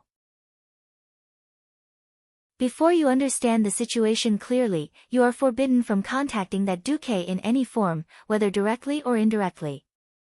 Otherwise, if you offend Lothar, the entire Brando family will be destroyed. For the time being, they could not do anything to Duque, but it did not mean that they could not curse Duque in the worst way possible. In fact, it was not only Brando. Even in the Academy of Magic, there were many mages who looked at Duque's actions with disdain. From their point of view, for a noble mage to personally run a business was a disgrace to the profession of a mage. Even the most neutral mage would feel that Duque was not doing his proper work, and was wasting his talent and time. After all, the ocean of magic was so vast, and the human lifespan was too short compared to the amount of time needed to spend in the field of magic.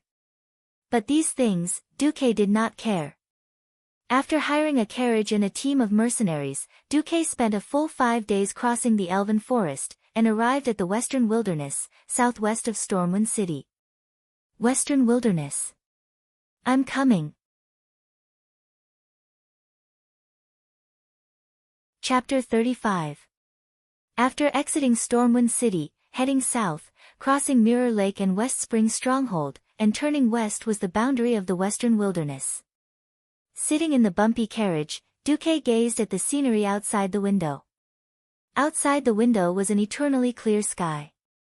Even the wind carried a sense of desolation. His vision was filled with yellow soil, yellow fields, and yellow earth. The western wilderness had the same comfortable temperature as Islewin, but the strong winds from the sea and twilight forest kept blowing past. If not for the plump grains in the fields, Duque would have thought this was a barren land. In fact, perhaps due to the underground river, the land here was quite fertile. Unfortunately, there were many terrible monsters in the western wilderness, and the one that annoyed Duque the most was the vultures that filled the sky. He saw with his own eyes that a mercenary he used as a token guard was attacked. A black shadow flashed across the sky, drawing a line of death in the air. In the blink of an eye, the shadow of death descended from the sky. It was foreseeable that in a few seconds, the back of the young mercenary's head would explode into a rotten watermelon. The young mercenary's equipment was decent. He wore a standard metal helmet that the Stormwind City guards had abandoned. However, such a ferocious attack was not something an unprepared recruit could defend against. The impact alone was enough to break his cervical vertebrae. It was not hard to imagine that he would die in an instant. At that moment, the entire caravan froze in fear. At least 6 or 7 mercenaries who witnessed the scene were horrified. Their leader, Makarov, was even more horrified. However, the vultures were so fast that they did not even have time to pull out their bows and arrows. At this critical moment, a hand reached out from the window of the carriage. Duque's hand. That's right. It was the combination of Calm Mind and Flame Blast. This move was more than enough to beat up ordinary soldiers and humans. However, as a directional spell, in the real world of Azeroth, there was no such thing as locking onto a target and being sure to hit it. It relied on the mage's own judgment. Prediction and whatnot was a very mysterious thing in and of itself. This thing relied on experience and intuition. Due to his limited mana and the fact that Duque couldn't find an effective way to replenish his mana, Duque didn't fully understand his Flame Blast. In fact, Duque also instinctively felt that according to the flying speed of the fireball, it would probably be near that area. However, after Duque's dynamic vision captured the existence that was as fast as a gust of wind, only 0.5 seconds later, a feeling of bliss came to his mind. Perhaps the vulture could choose to roll left or right. However, Duque did not think that this feathered beast had such a high IQ.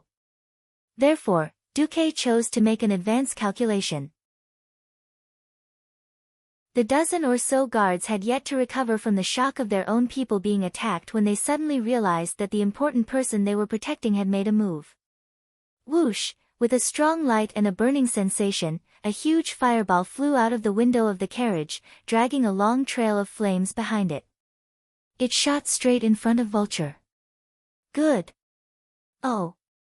No. Ah, the mercenaries' undulating cries were a good reflection of the development of the situation. At the very beginning, they were happy that Duque had made a move. They immediately realized that as the overlord of the sky in the western wilderness, this vulture, which was called the corpse shredder bird by most of the western wilderness farmers, had extraordinary mobility. The corpse shredder bird flapped its left wing hard, and the water tank-sized fireball was likely to pass by the beast that directly attacked a living person. The target of its attack was still the same. Every mercenary had an indescribable regret on their faces. However, the next moment, the young hand that stretched out of the carriage window suddenly snapped its fingers. The huge fireball seemed to have been gripped by an invisible hand. Bang! With a loud explosion, the fireball suddenly exploded beside the corpse shredder bird. Moreover, it was not an omnidirectional explosion, but a kind of one-way explosion, perfectly avoiding the young mercenary's side. Faced with the scattering of flames that were even denser than the torrential rain, with a croak, that hateful feathered beast instantly turned into a raging torch, falling from the sky in a dejected manner. From joy to disappointment, and then to ecstasy, the mercenaries' hearts were like a roller coaster. Seeing the corpse shredder bird fall, they raised the weapons in their hands. Long live Sir Marcus! It was only then that the young lad who was almost killed by the ambush suddenly realized that he had already circled the gates of hell. Listening to the enthusiastic cheers, Duque was slightly stunned. He was willing to work hard to change the fate of Stormwind, but this did not mean that he would become a saint who blessed the common people and saved everyone. Duque had never thought of himself as a saint. For him, rather than saying that this was a rescue, it was better to say that this was just a practice. The moment he made his move, the action was already ahead of his thoughts. Now, Duque's actions were acknowledged by the mercenaries and were rewarded. The mercenary leader, Makarov, rode his skinny horse and pulled the young man who had just escaped death. "Thank you very much, great Sir Marcus. You just saved my son." "Son?" "Yes, my only son, Philip. This is his first mission. His mother and I were strongly against it. Sigh, fortunately, he's fine. Otherwise, I wouldn't know how to go back and see his mother." Makarov's voice choked as he said this. He pressed down on Philip's head and made his son bow to Duque. "It's good that you're fine. Let's continue our journey." To be honest, Duque did not want to have too much to do with Makarov and the rest. After all, he was only using this group of mercenaries as a cover. He did not want to implicate them because of his matters. Seeing that Duque was a little cold on the outside but warm on the inside, Makarov was not annoyed. After all, Duque had just demonstrated his nobility with his actions. Makarov bowed. "Actually, it's like this. I accidentally obtained a magic note. There are words that we do not understand engraved on it. But I think that it should be of help to you, sir. If you can accept it, that would be for the best." "Oh, then thank you in advance." Duque did not act pretentiously and took the note that looked like a small notebook. The money that old Norton gave him would eventually run out one day. When it came to magic, the more the better, the better. But when he took the note and opened it, he was dumbfounded. It was not that the system elf could not decipher or learn it, but rather that the system prompt was a little mysterious. "Congratulations, host. You have obtained the level 0 spell, Mage Hand, the level 2 spells, Darson's Quenching Prison, and Darson's Blazing Furnace." Duque had played World of Warcraft for so long that he dared to swear on his life that these 3 spells did not exist in the list of spells of Azeroth's wizards.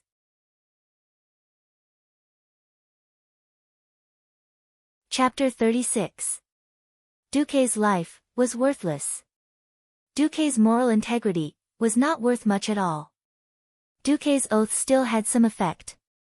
Duque felt a tremor from the deepest part of his heart. After entering the world of Azeroth, he once again felt the prank from fate. The 4 Windrunner sisters and whatnot were already ridiculous enough.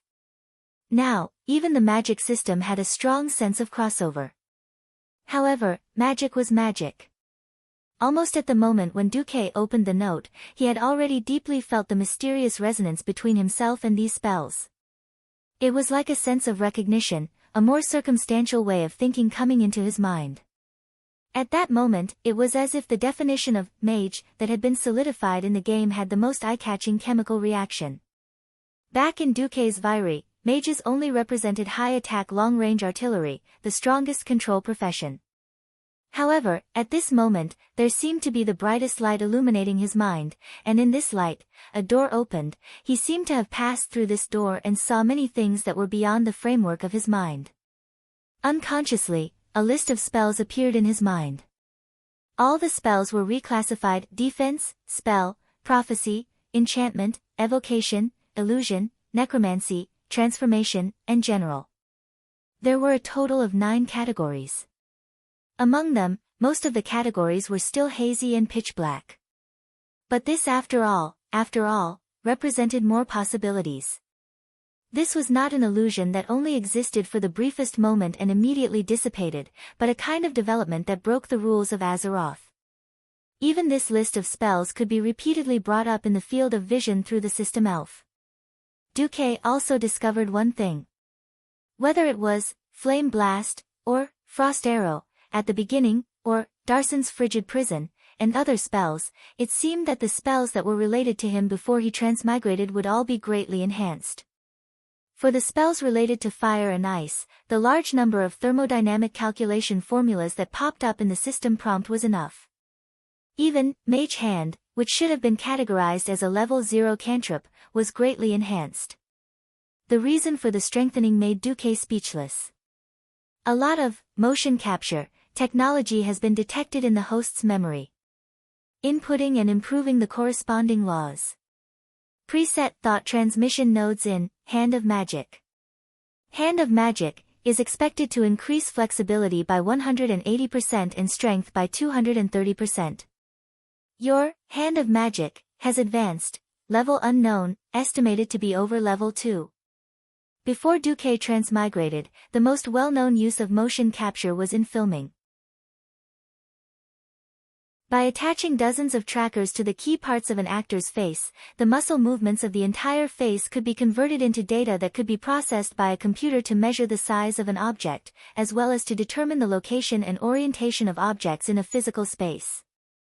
Unexpectedly, this could be reversed by the system elf.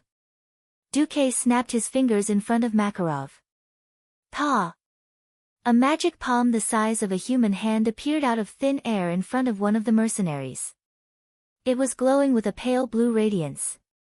This strange phenomenon startled the mercenaries. Although they were horrified, they quickly raised their swords and sabers. However, they quickly came to their senses and found the source of their shock. The ghost hand, floating in the air, had the exact same movement as Duque's right hand. They finally understood that it was released by Duque. Duque's face bloomed with a gentle smile. Makarov, thank you for your generous gift. I owe you one. Makarov quickly recovered from his shock. No. Respected Sir Marcus, my son is my priceless treasure. If you are satisfied with my gift in return, that would be the greatest consolation for me. That was often the case when it came to favors. After this exchange, the indifferent and estranged relationship between employer and employee quickly warmed up because of this small interlude. Under Duque's insistence, Makarov was willing to drop the Sir and call Duque Marcus in private. Before he knew it, it was already night. After coming to this world, Duque was still not used to all sorts of things. Everything in this world was so primitive. After nightfall, there was almost no light. There was no moonlight, and only the dim yellow of the western wilderness could be vaguely seen within the range of the firelight. The caravan set up camp on the leeward side of a small hill. After dinner, there were only 1 or 2 night watchmen left in the temporary camp to drive away the wild beasts. Everyone fell asleep. In this quiet and dark environment, Duke should have fallen asleep very quickly, but the strange and dazzling scenery around him made Duke unable to fall asleep no matter how hard he tried. Duque began to review the few spells he had. At this moment, Duque suddenly heard a conversation between 2 night watchmen. Karen? Did you hear anything? Something seems to be approaching. Almost at the same time, Duque heard a prompt from the system elf. Host. detected a large number of dangerous life signals. The enemy is determined to be a gnoll. Number 50, 60, 100, 170. In the darkness in the distance, countless short shadows were silently approaching this place at high speed. Enemy attack. The night watchman's mournful and loud cry woke all the sleeping mercenaries up. Oh, hell, it's Hog, heavens, it's really Hog. The name Hog seemed to have a terrifying magic that made people tremble. People who grew up in the elven forest would often be scared awake by the cries of gnolls. Because no matter how powerful humans were, no matter whether they had actually become the masters of the elven forest or not, they could not forget the nightmare of the elven forest, Hog. This giant gnoll wandering in the south of West Spring stronghold brought them dark memories. Legend has it that the name, Hog, was just a codename given to this or this branch of gnolls by the humans. People did not know how long the gnolls lived, but the people of the elven forest always called the leader of the gnolls, the largest one, Hog. Legend has it that Hog's body was twice the size of an ordinary gnoll, and that his claws could easily tear infantry shields in half, and that his strong legs could easily catch up with poor adventurers who tried to escape. But these were just legends, because no one could really face Hog and come back alive. If one were to list the most famous and powerful villains near Stormwind City, Hog had already occupied the headlines of Stormwind City's bulletin board. Almost all the adventurers who were tempted by the bounty set by Stormwind City had died under his feet. Now, Hog had come with his army of gnolls.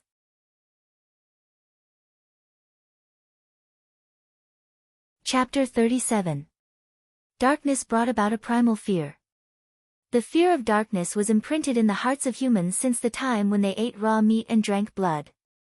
It was now fermenting in everyone's hearts. Every mercenary felt a bitter taste in their mouths. Damn it! Did Hog bring his entire gnoll army? Aren't they only active in the elven forest? Why would they cross the river and come to the western wilderness? The people of this era had night blindness due to the lack of sea products in their diet. Even with the light of the fire, they still looked like they were covered in shadows. Makarov suddenly laughed dryly. Oh, think on the bright side. The sheriff of Goldshire in the elven forest, Duhan, has been waiting night after night. He's waiting for a hunter who can bring back evidence of Hog's death. If we can kill Hog and bring his huge claws to the people of Goldshire, we'll get double the reward. Boss, we're dead for sure. Makarov's joke did not boost their morale. Have you forgotten who we still have? Makarov's reminder suddenly boosted everyone's morale. That's right. We still have Sir Duke Marcus. Thinking of Duque's extravagant and unimaginable magic during the day, everyone felt as if they had drunk a glass of strong alcohol, their bodies surging with warmth. They could not help but put part of their attention on the carriage. At this moment, Duque's expression was not good. He really did not expect to welcome his first real battle at this time. And the biggest problem was that the style of these gnolls had changed. When old Norton first escorted Duque's 3 apprentices to Stormwind City, Duque had also encountered gnolls. At that time, gnolls were just monsters with strong limbs but short statures. Other than their numbers, they had nothing good about them. But now, it was completely different. Through the system elf, Duque was able to see the gnoll's body shape. Duque paid attention to the data given by the system. An adult gnoll is about 1.9 meters tall and weighs about 120 kilograms. After the system elf filled the targets with light, Duque noticed that these humanoid monsters had greenish-gray or dark green skin and aardwolf-like heads that were 3 times larger than their brethren. As for the giant monster that was more than 4 meters tall, it had the following description. Mutated elite monster, Hog, data unknown, detected unusual increase in strength. Danger assessment is high danger. It is strongly recommended that the host retreat. Seeing this, even Duke couldn't help but let out a hiss and suck in a breath of cold air. What the hell was this? This was completely against the rules. 4 meters tall. Wasn't this the template of an ogre? Speaking of which, Uncle Hog. Is there a need to jump out of your territory to chase after me? Before Duque traveled to this world, Hogg was known as the new assassin in World of Warcraft. In the original version of the game, almost all the new players in Gold's Higher Town who received the wanted quest, Hogg must die, would foolishly run off to kill Hogg. As a result, the players experienced what an elite monster was for the first time. 1, 2, 3, 4. The newbie players killed by Hogg could line up twice around the Earth's equator. Of course, this was an exaggeration. But it was an indisputable fact that the players were taught a lesson by Uncle Hogg. In the players' mouths, whenever they talked about Hogg, they would add the title of Uncle Hogg. Therefore, Hogg became Uncle Hogg. When Duque passed through the Elven Forest, he didn't encounter any gnolls. Perhaps it was because Makarov deliberately chose to be close to the West Spring Fortress guarded by the Stormwind Guards, which made Duque forget about Hogg. In the end, Hogg didn't act like a tyrant in the Elven Forest. Instead, he crossed the border and chased after him here. This situation made Duque a little confused. Whoosh! Whoosh! Whoosh! The huge figure passed through the distant fire that was used as a warning. In the light of the fire, Hogg's terrifying figure seemed even larger and more oppressive. In the light of the fire, Hogg's dog-like head could be seen, with long yellow teeth and blood-red eyes. Fluffy black and yellow fur covered his body. Originally, gnolls were used to taking the fur of cattle and other livestock and making simple leather armor. Of course, they also liked to take all kinds of weapons from attacking humans, so gnolls often had a variety of weapons and armor. Hogg was different. Perhaps it was because his body was too large that he didn't have any weapons or armor. Or maybe it was because he had just become this huge not too long ago, so Hogg showed Duke and the mercenaries a body without any armor, full of explosive power, and unbelievably thick fur. Oh my god! Did he attack a post or West Spring Fortress? The mercenaries saw several long swords stuck in Hogg's body. The standard swords of Stormwind City's human guards were like toothpicks on his body. Perhaps it was because Hogg wanted to show off his strength, or because his mind was a little crazy, but he didn't even pull out the swords that should be causing him some pain. What he held in his right hand was probably a flagpole, because this flagpole would require an adult human to wrap their arms around it, and there was a small section of Stormwind City's flag on it. A whoop! It sounded a little like a dog's bark, but also a little like a wolf's howl. Hogg let out a threatening roar, announcing his existence to the entire team. In just a short while, Hogg's subordinates had already surrounded them from all sides. At the same time, Makarov and the rest finally heard the heavenly voice from within the carriage. "Get closer to me, and stay within the range of the blizzard." The mercenaries understood what it meant to get closer. But within the range of the blizzard? The mercenaries didn't quite understand.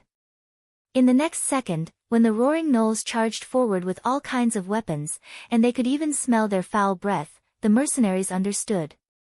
A beautiful voice.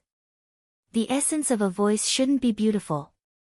But right now, the sound of thousands of icicles falling from the sky, the sound that allowed Makarov and the others to escape death, suddenly gave the word sound a magnificent prefix. The icicles fell on the ground tens of meters wide, and the gnolls' attack faltered momentarily. The barbaric tide of monsters still wanted to break through the seemingly weak defensive formation of Makarov and the others, but they were quickly caught in their trap.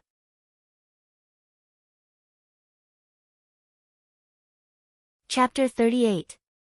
The gnolls that were charging at the front somehow fell to the ground. Their low IQ could not understand what it meant to increase the damage. The outermost layer was indeed fluttering snow, but the slowness was just an illusion to deceive the eyes of these low IQ creatures. The closer to the center, the denser the icicles became, from the size of a thumb to the size of a goose egg, and even the size of a brick. These icicles whistled as they fell from the sky, and some of them even created strong air turbulence. The falling icicles shattered on the ground, and the cold ice powder flew all over the sky. The bone-chilling cold air numbed their nerves, and they did not even notice that the icicles that fell on their heads were not small hailstones, but long icicles that looked like icicles. A few of the gnolls that did not have eyes were smart enough to raise their small leather shields and rush through the killing zone created by the ice storm, but they did not end up any better than the previous ones. One by one, they were pierced into sieves by the icicles that fell from the sky. Makarov and the others held their breath, nervously holding their shields in front of them and holding their swords as they stared at the attack of the gnolls.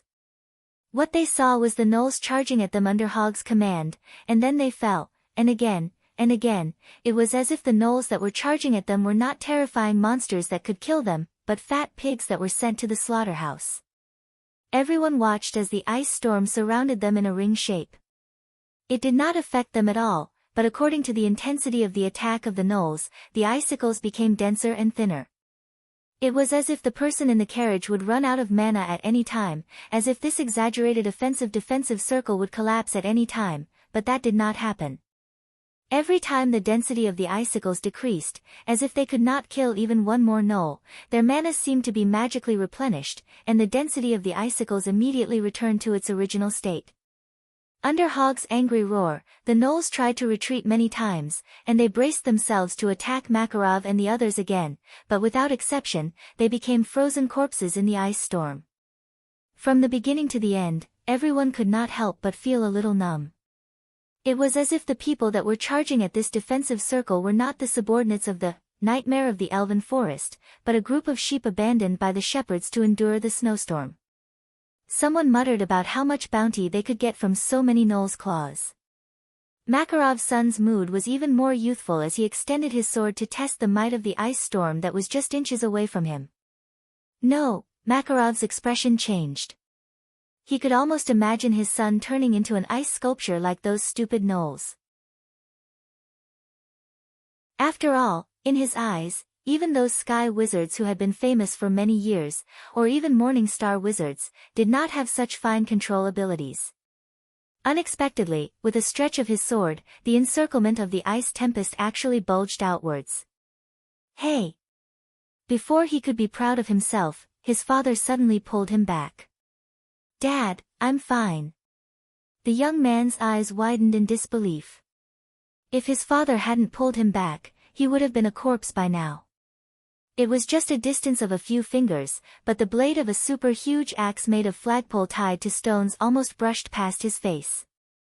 The huge axe swept up gravel and icicles that swept across his forehead, leaving behind a few streaks of blood. He could not imagine what would have happened if he had taken this attack head-on. His head and neck, as well as his helmet that should have had defensive properties, would have been blown apart in an instant. He would have become an unknown object that was neither flesh nor metal. Hiss! Looking at the shocking attack that split apart the ice tempest, almost every mercenary sucked in a breath of cold air. Looking at Hog's terrifying figure that bore through the sky full of icicles and forcefully broke through the ice tempest's encirclement to kill his way into the defensive circle, anyone would wonder if there was a human that could match this monster. The answer was, there was. The carriage door that was never opened other than when Duque pooped opened with a creak. The blue and white mage robe with the emblem of an earth mage was the most eye-catching thing in this moonless night. The violent ice tempest suddenly changed its direction. It no longer fell from above, but with the carriage as the center, it poured out diagonally. Arg! The screams of the gnolls reached their peak in an instant. But everyone knew that this was not the end. Many gnolls had died, and many more were injured. However, at least 40% of the gnolls were still intact. Duque, who had not spoken a word since the start of the battle, put his hand on Makarov's shoulder and said, Makarov, while I'm fighting Hog, you and your men should try to break out of the encirclement. If anyone makes it back to Stormwind City alive, tell Lord Norton that Duque has betrayed his trust. Makarov shook his head. Let's not talk about whether people will hire mercenaries who abandon their employers. Just abandoning the benefactor who saved my son's life is enough to disqualify me from being a human. Makarov and the mercenaries behind him had the same expression. Their eyes were filled with the same determination to fight to the death. Duque was silent for a second. Then you and your men take care of yourselves. In the next moment, Duke's deep black eyes met with Hog's scarlet eyes, which were not far away. Even though they did not speak the same language, they both understood that this would be a battle between king and king. Whoever won, the rest of the enemy's forces would collapse in an instant. Ha! Ha! Ha! Ha! Hog's thick nose twitched as he panted heavily.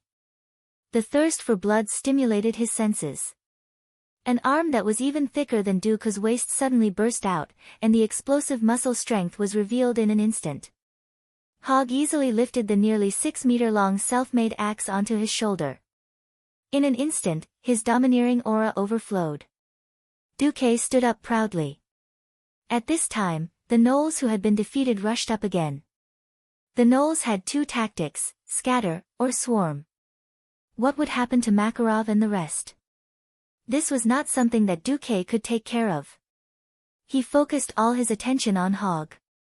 If it was Dooku who just came out of Stormwind City, he would definitely not be Hog's match. Hog's mistake was that he let his lackeys go first.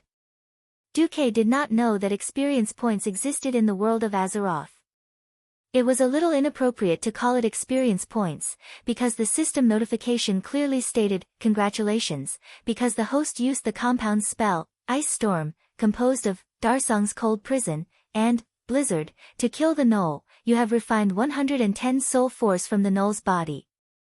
You can use this power to expand your magic circuits.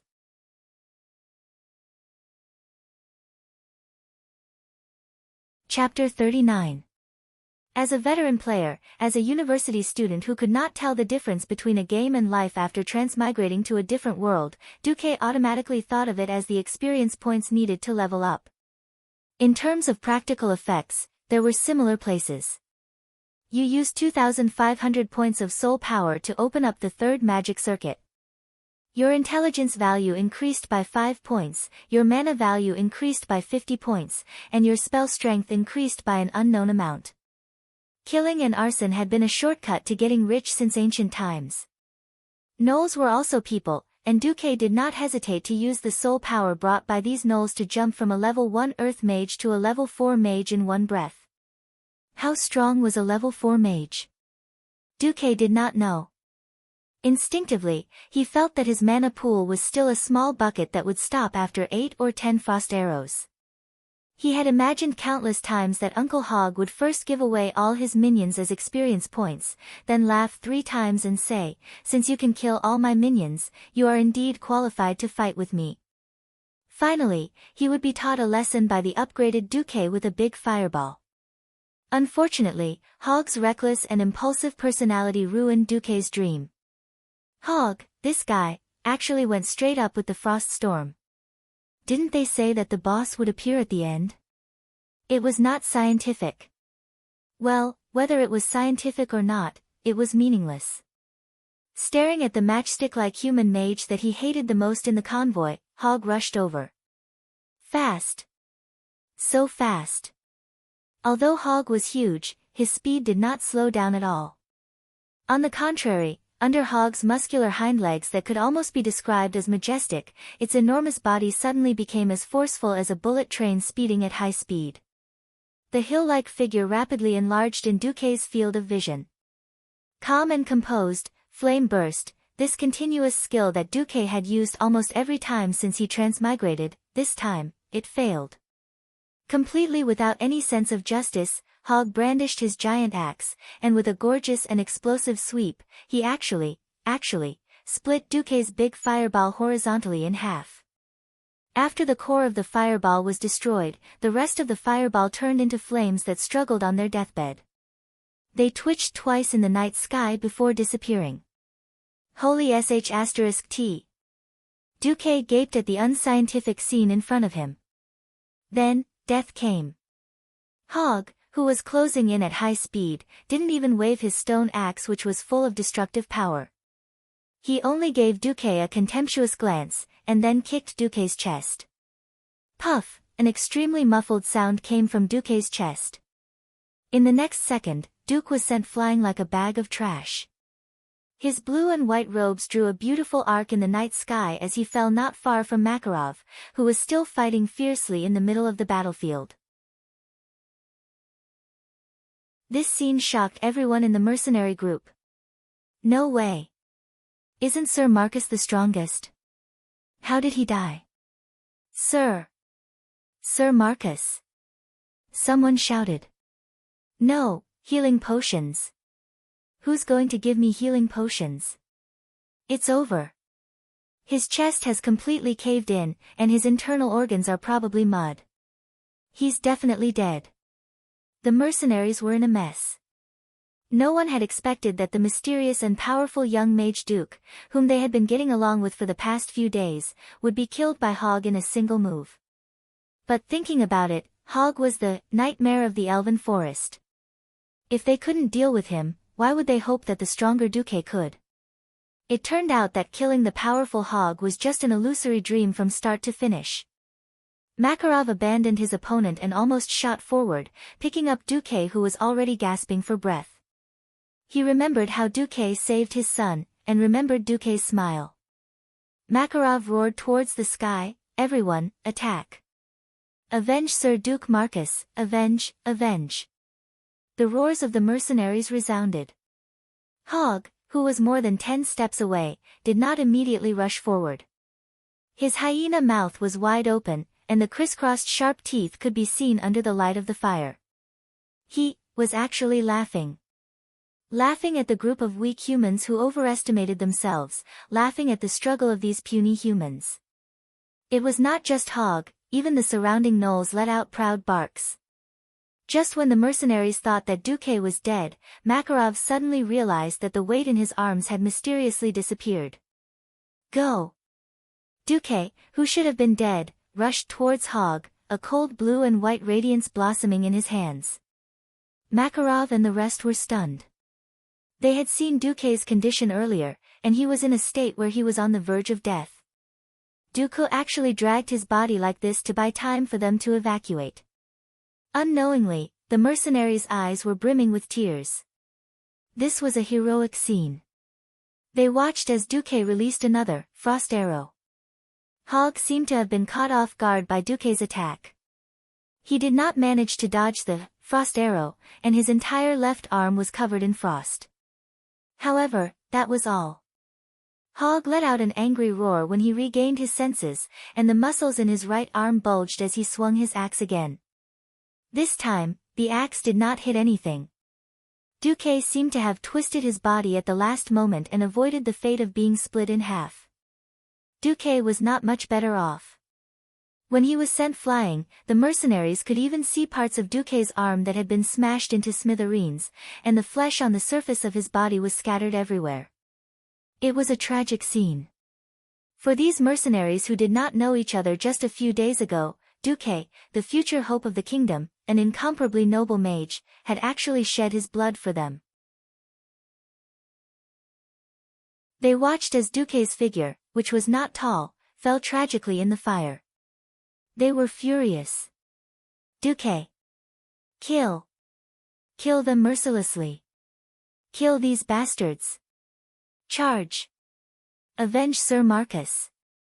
The furious mercenaries began their desperate charge. They even abandoned the shields that they relied on to protect their lives. While letting out angry roars, they madly chased after the tall gnolls. The gnolls, who obviously had the advantage in numbers, were the ones being chased. "Awoo!" Hogg roared, and suddenly the gnolls seemed to have found their backbone. They immediately turned around and surrounded him again. Yes. As long as Hogg did not die. These fierce and timid gnolls would fight like the bravest berserkers to the last man. However, at this time, Duque unexpectedly stood up again. The mercenaries cried. Men did not easily shed tears, but these mercenaries, who had long been accustomed to life and death, had tears on their faces.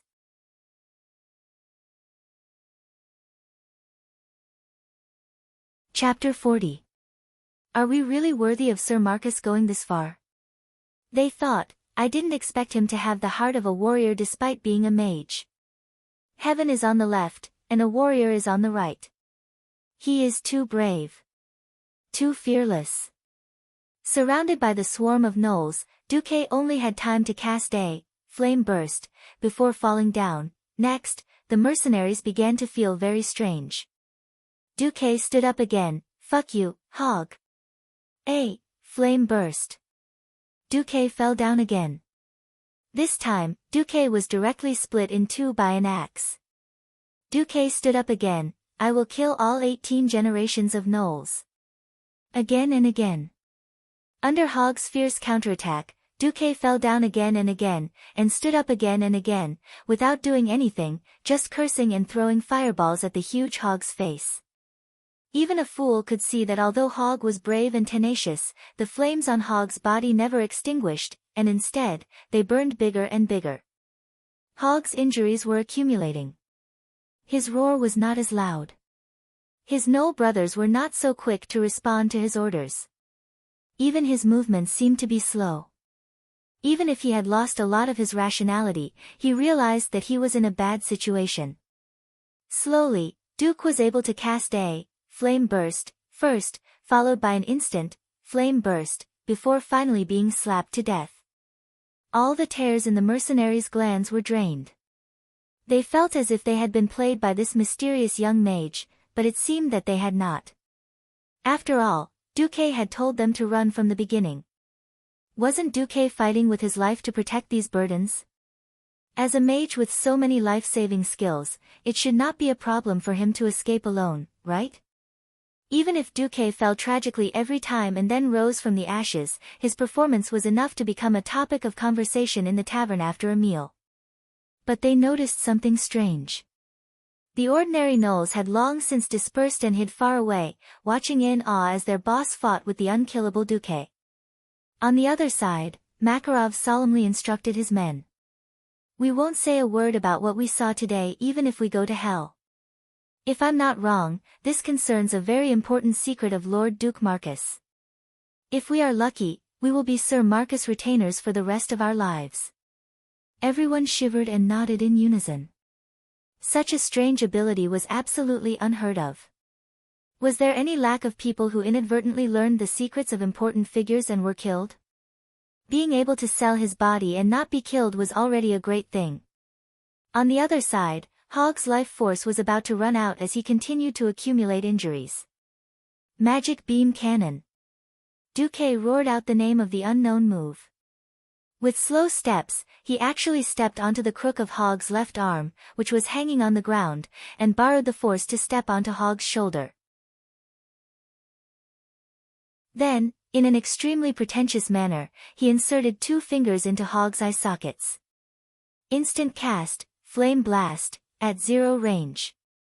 A whoop. Unlike the high-spirited howl at the beginning, the final bitter howl contained too much unwillingness and indignation. However, the cry was only halfway through before it came to a screeching halt. This was because Hog's entire head was filled with flames that were rapidly expanding from within. A mere second later, the back of Hog's huge head exploded like a watermelon.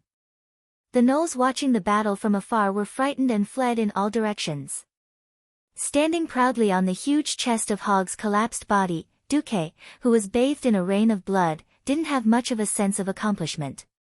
In the game before Duque transmigrated, Hog was just a level 11 elite monster. Even if he had the shocking nickname of Cute Killer, in the end, he was just an unremarkable little monster. Unexpectedly, in order to kill Hog, he had to pay the price of 11 revivals. When he thought of this, Duke felt a sense of despair as if he had fallen to the ground. But now that he had the time to look at the system notifications, Duque suddenly froze. Congratulations to the host for successfully killing the elite demonified monster, Hog. You have successfully foiled an attempt on your life by one of Sargera's demons. Because Hog's body contains a small amount of demonic aura, if you give its remaining head to a cleric in Stormwind City, there might be an unexpected reward. You have obtained the blueprint of the skinning battleaxe, which even low-intelligence creatures can make. As you have successfully killed the monster that killed you 11 times, you have recovered a small amount of your humanity. Your current soul force is 87, and your moral integrity is 72%. You are now a level 5 Earth Wizard. After reading this, Duque almost jumped up, and immediately questioned the system elf in the spiritual world. Hey! What the hell is this? Why do I only have 72% moral integrity left? Because the one that killed you is a demonic creature. As a demon that can easily corrupt human souls, it will have a bonus effect when it kills you. In other words, if you are killed by a demon, your moral integrity will fall even faster. Duque almost choked on his own saliva. I hate demons the most. Unknowingly, Duque's sinister expression had scared the hell out of Makarov and the rest. Recalling Makarov's words, they fearfully knelt in front of Hogg's giant corpse and lowered their heads, not even daring to look up at Duque. Makarov spoke, "Thank you, Lord Marcus, for saving us. We have nothing to repay you with, so we hope to use our lowly lives to contribute to Lord Marcus's great cause." Oh. Duque was roused from his daze by the voice, and his interest was piqued. Why? Originally, Duque wanted to ask why Makarov would say such a thing. Makarov looked at the murderous Duque and clearly misunderstood.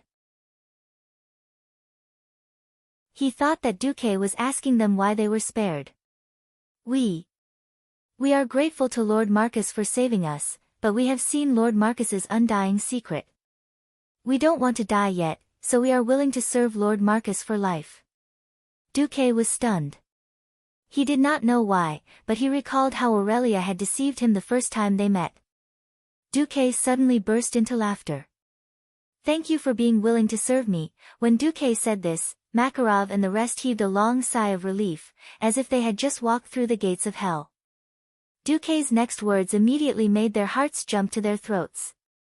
"However, I cannot accept your allegiance for this reason."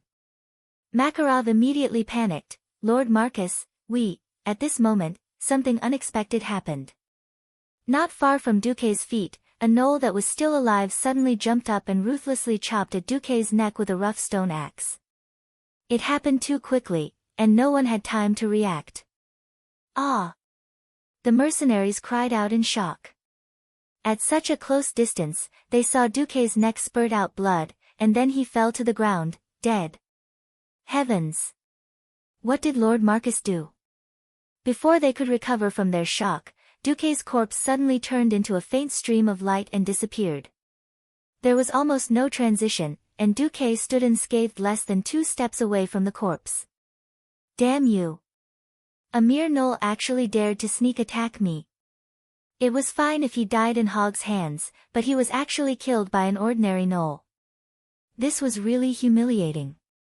Gnashing his teeth in hatred, Duque used a large fireball to teach that guy who dared to make him lose his moral integrity to a maggot for the rest of his life. With great difficulty, he calmed down, and Duque was that elegant Lord Mage again. "See? This is just a type of magic. To be precise, it is my family's ancestral talent, mirror image. Every mage family has its own inheritance. Some families are good at elemental magic, and some are good at arcane magic.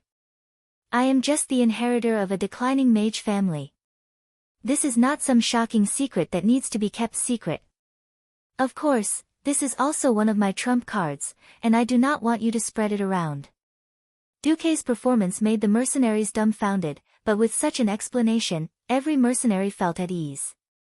"Ah! So it is mysterious magic. We commoners who do not know magic have really learned something new."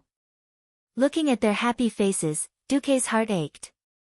"I've lost my moral integrity again."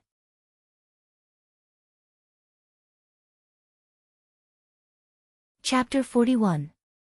Soul power at 86, moral integrity at 71%. This was Duque's current situation.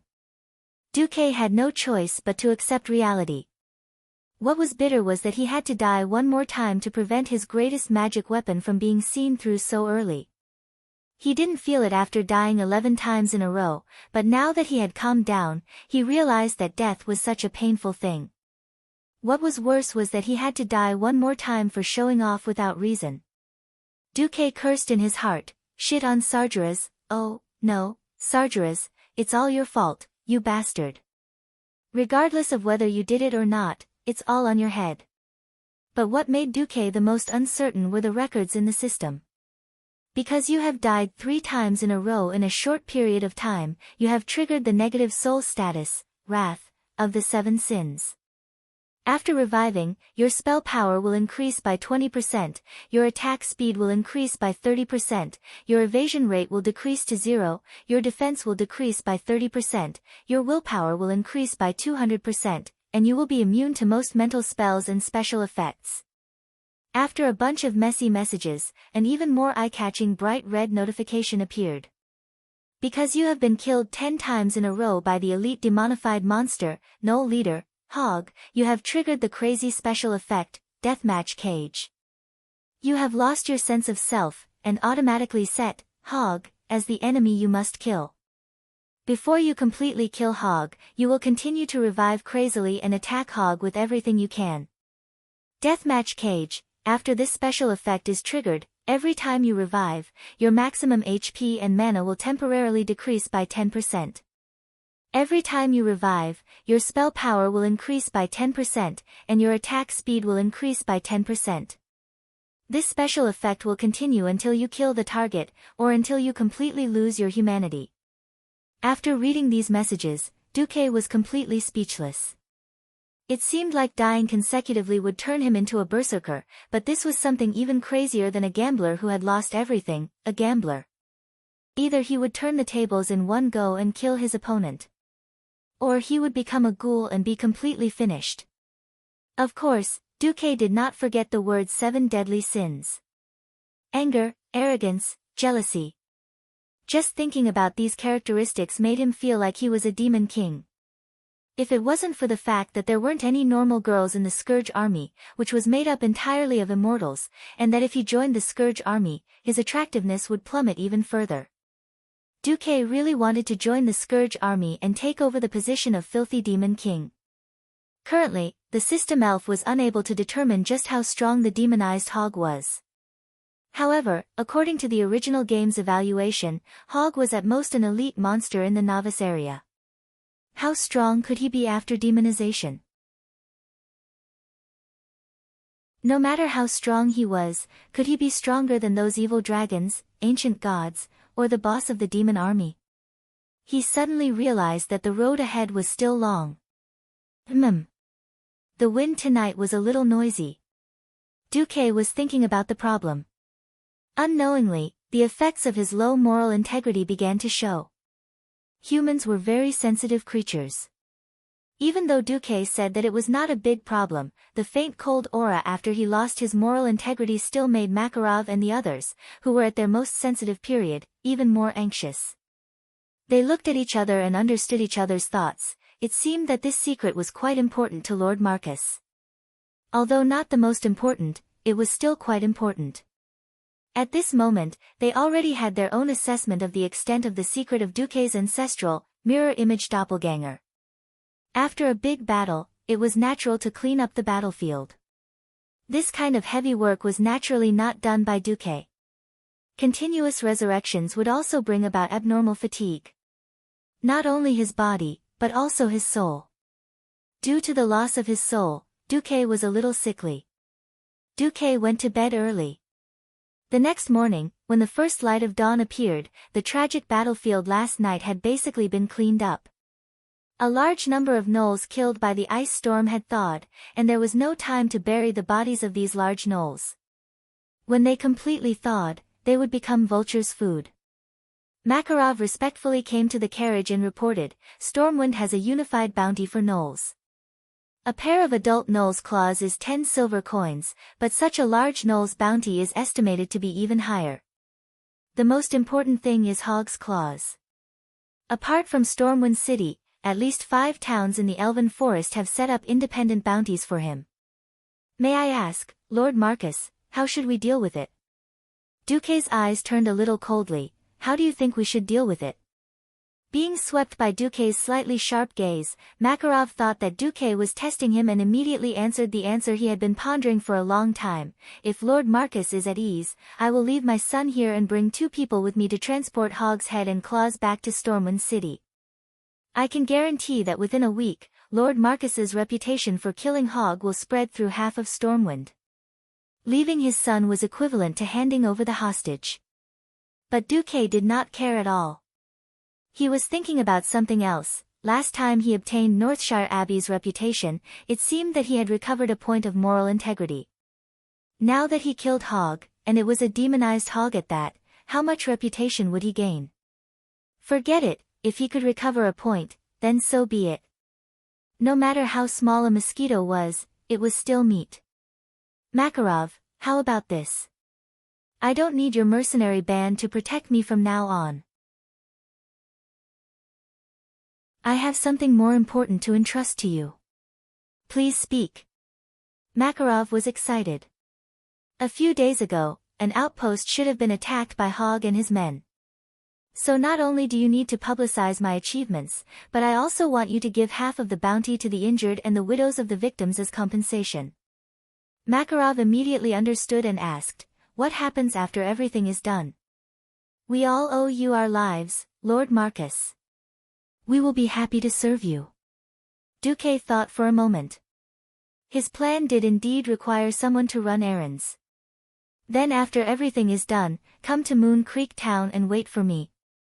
I will be back in 2 weeks at most. All right. Duque had already asked around.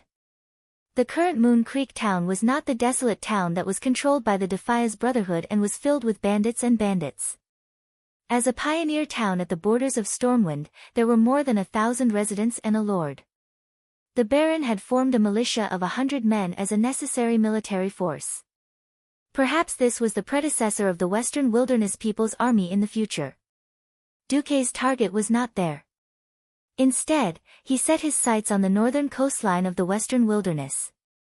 There were many fishmen there.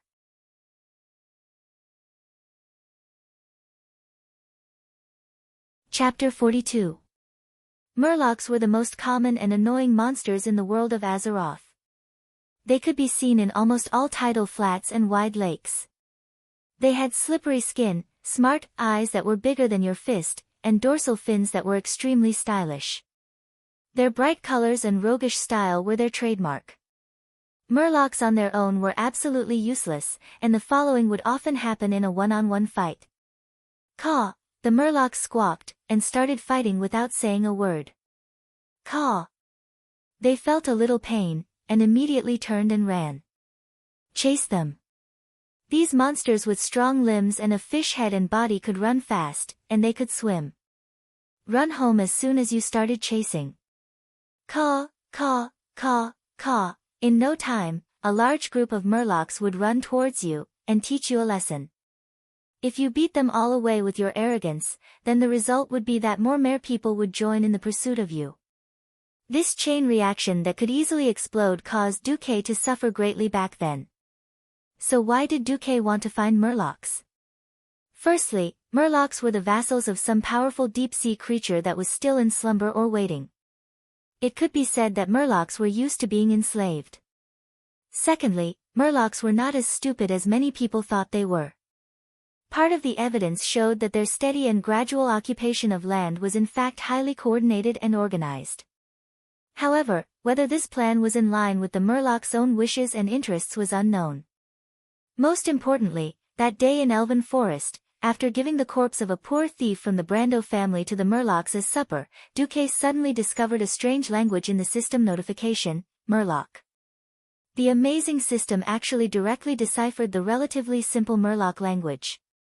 Before transmigrating, knowing 2 foreign languages was more reliable when looking for a job than going to university. Unexpectedly, it seemed to be the same after transmigrating. After linking with the translation software provided by the system Genie, even though Duque wanted to say, Motherf *Ker, what came out of his mouth was a hilarious cadence of, wah, caw. This gave Duque a possibility, perhaps he could subdue the Murlocs. Under normal circumstances, Duque would never be so stupid as to do such a thing. But thinking about it, the beast men had yet to attack, and the door of darkness had yet to open. In the world of Azeroth, no matter which country it was all about seniority. If Duque didn't find another way, it would be impossible for him to improve himself to the point where he could influence the battle before the door of darkness opened. Only by doing so would there be a chance to turn the impossible into the possible. So early in the morning, Duque went to the beach alone. He was already prepared to communicate with the Murlocs with magic, kill the mentally retarded ones, leave the less retarded ones, and finally arrange for a slightly more intelligent Murloc sage to be his representative. However, Duque suddenly discovered that, on the beach, two large Murloc tribes were playing clan conflict. Wow! Hundreds of fishmen were fighting on both sides. The scene must be bloody and violent, with flesh and blood flying everywhere and blood boiling, right? Duque suddenly realized that it was stupid of him to have such expectations. Hundreds of Murlocs fighting, the scene was more like a super large scale, hide and seek. Yo, over here, Murloc Tribe A gathered 3 Murlocs, against 2 Murlocs of Murloc Tribe B. Sorry, there was no such thing as a battle. The side with fewer numbers ran away as soon as they met. Obviously, they had 2 short legs, but they ran faster than rabbits. Huh. Suddenly, 2 Murlocs ran into 2 of their own tribe's clowns. Great, it became 3-4 again. Decisive counterattack, oh, no, counterattack. It was the turn of the 3 Murlocs to run away. It was not easy to gather 2 Murlocs of similar strength. One Murloc's first-generation Murloc fiercely threw a stone, causing the other Murloc's second-generation to have his eyes swollen. The other side suddenly lost all their courage and scattered. Listening to the strange gawk sound in the Murloc language, it roughly translated as, "It's not that the National Army didn't work hard. But the Japanese Army has Gundam. Gundam your sister. You call that piece of rock a high-speed kinetic weapon. You should apologize to all the Gundams in the world right now." Hearing the **T translation of the System Elf, Duque even wanted to strangle the System Elf to death. But it was also good. Seeing this **T battle of the Murlocs, Duque also gave up the plan to organize the Murlocs into an army. Knowing that the other side was all a staff. You still specially went over to sell swords. Duque was not that stupid. With a long sigh, Duque made his move. In the original plan, Duque felt that he had to kill at least 100 Murlocs to make these clowns calm down a little. Who knew that as soon as Duque made his move, all the Murlocs fell into a dead silence. The next moment, the sound of gawk was endless. On the beach, a large number of Murlocs bowed their heads and bowed. The only reason was, Duque's Hand of Magic. Hand of Magic was a mage condensing the simplest arcane energy into the shape of a human palm, to do some simple work for the mage. For example, picking up a certain key from the place that was hanging high outside the iron cage. Duque's Hand of Magic was slightly different. After the System Elf automatically extracted the operation of the motion capture system from Duque's head, Duque estimated that his Hand of Magic should be at least a level 2 spell. Because not only the quantity, but also the quality was not something that a regular mage could achieve. 8 palms of light floated in the void behind Duque. And 4 hands of magic easily tore apart the Murloc that charged the fastest and intended to attack Duque. Gawu, great emissary of the ocean, I, an old blind man, submit to you on behalf of all the tribes on the west coast. Oh, great god of the ocean, I, Yu Mao, submit to you on behalf of all the tribes on the west coast. Hundreds of fishmen knelt down and worshipped Duque like he was a god. This scene was really comical. It was done so easily. It was so easy that Duque found it hard to believe. Perhaps, it proved that there was no free lunch in this world. Suddenly, there was a violent splashing sound on the seashore. Duque's pupils suddenly constricted. It was some creatures that shouldn't be here, Naga. Unlike other monsters in the world of Azeroth, Naga were actually quite noble. About 10,000 years ago, the leader of the Burning Legion, Sargeras, tempted Queen Azhara of the High Elven Kingdom and a group of High Elven nobles, asking them to prepare to open a portal for the Burning Legion to invade the world of Azeroth. This ancient war ended with the defeat of the Demon King, Sargeras. And when Queen Azhara and her cronies fell into the sea, in order to survive, they accepted the call of the ancient gods and all transformed into Naga, half-human, half-snake creatures that could survive at the bottom of the sea. Therefore, Nagas were actually creatures with extremely high intelligence. And because the female Naga inherited the beauty of the high elves, their upper bodies were quite beautiful, but their lower bodies were just snake bodies. At this moment, two groups of Naga were obviously fighting. As soon as the female Naga at the front saw the Murlocs, she shouted in the Murloc language, "I command you in the name of Avis to help me block those stupid male Nagas behind me."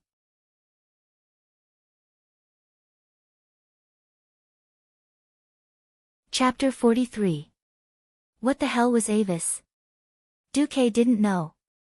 But he could guess that since the Nagas all originated from the High Elf Queen Azhara and her immediate nobles, this should be the name of a more noble clan among the Nagas. Needless to say, as soon as this name came out, those stupid Murlocs all shivered as if they had pissed themselves. They all looked suspiciously at Duque, the emissary of the sea. Humph. Duque snorted coldly. He didn't know why the Murlocs were worshipping him, but most of it had to do with the hand of magic he had created. Wasn't it just a competition of hands? Come on. Who's afraid of who? Duque raised his hand, and the system elf linkage was immediately activated.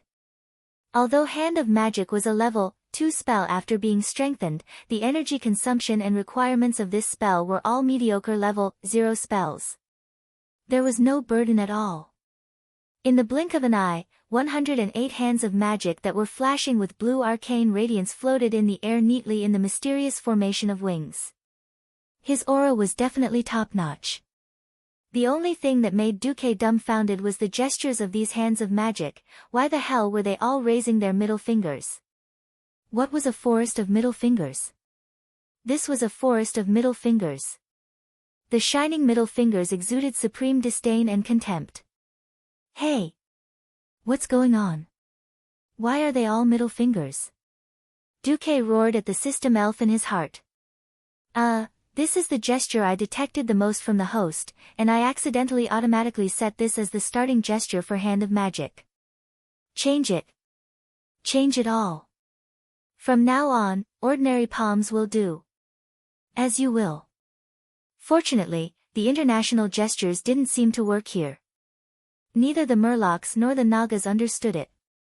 However, the Murlocs perfectly misunderstood the gestures that Duque made.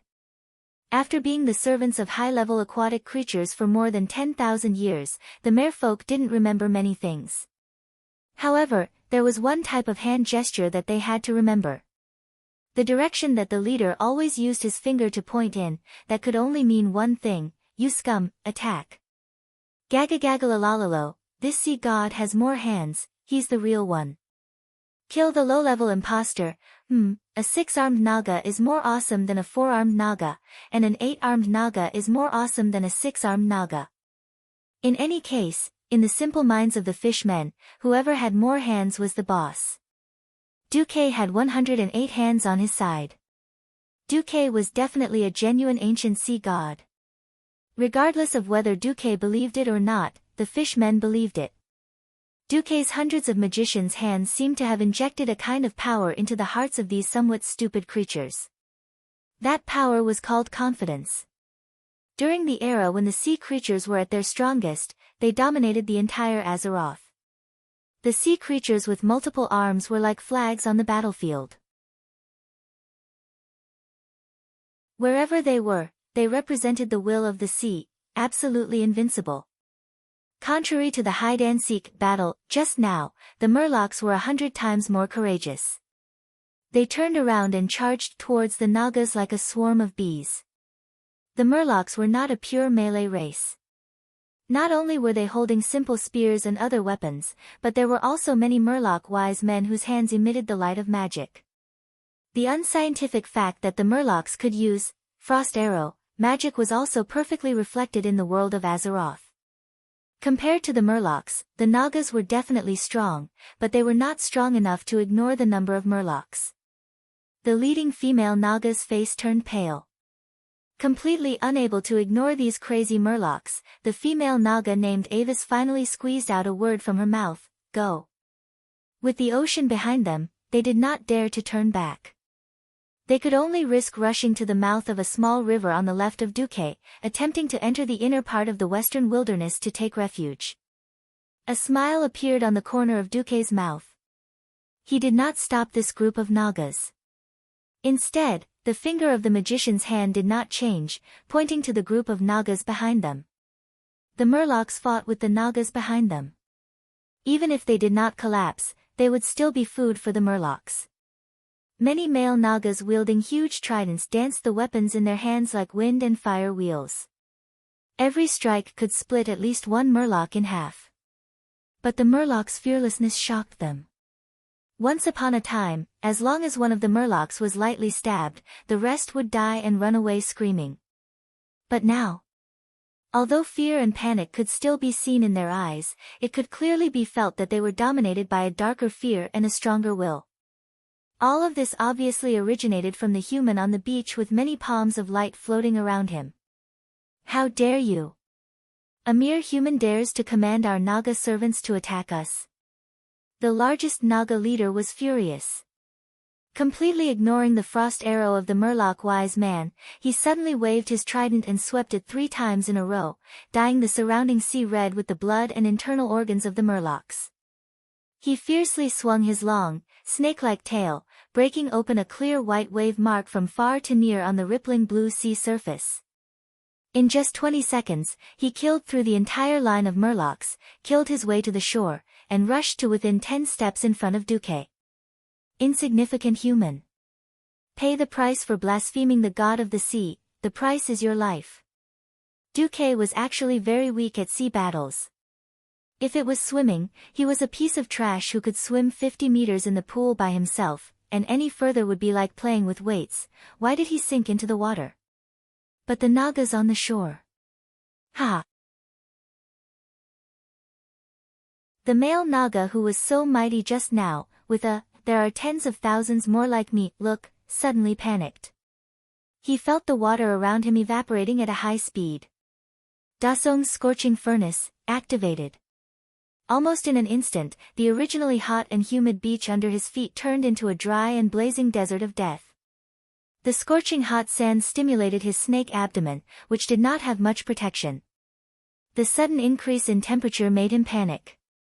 The water droplets hanging on his scales disappeared with a sizzling sound, leaving a large burn mark on his scales. It was as if there were tens of thousands of invisible little hands, forcibly digging out every water molecule in the gap between his scales and even on his skin. He could clearly see his bulging body rapidly shriveling up. The water that he relied on the most for survival was being forcibly taken away, and his whole body seemed to be in a burning hell of despair. He panicked. No, what kind of sorcery is this? He screamed while trying to throw the trident and stab Duque to death with one move. It was useless. Dozens of blue light hands appeared in the void, pulling him before he could throw the trident. A strong force came from the palms, as if there were dozens of adult strong men holding him down. He was shocked to find that he could not move.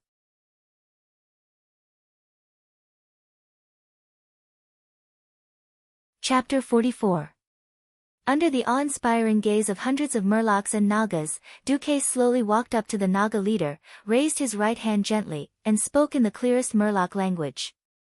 "As the price for offending me, I will now punish you with the 100 hands of dismemberment." In the next second, nearly 100 hands of magic swarmed forward.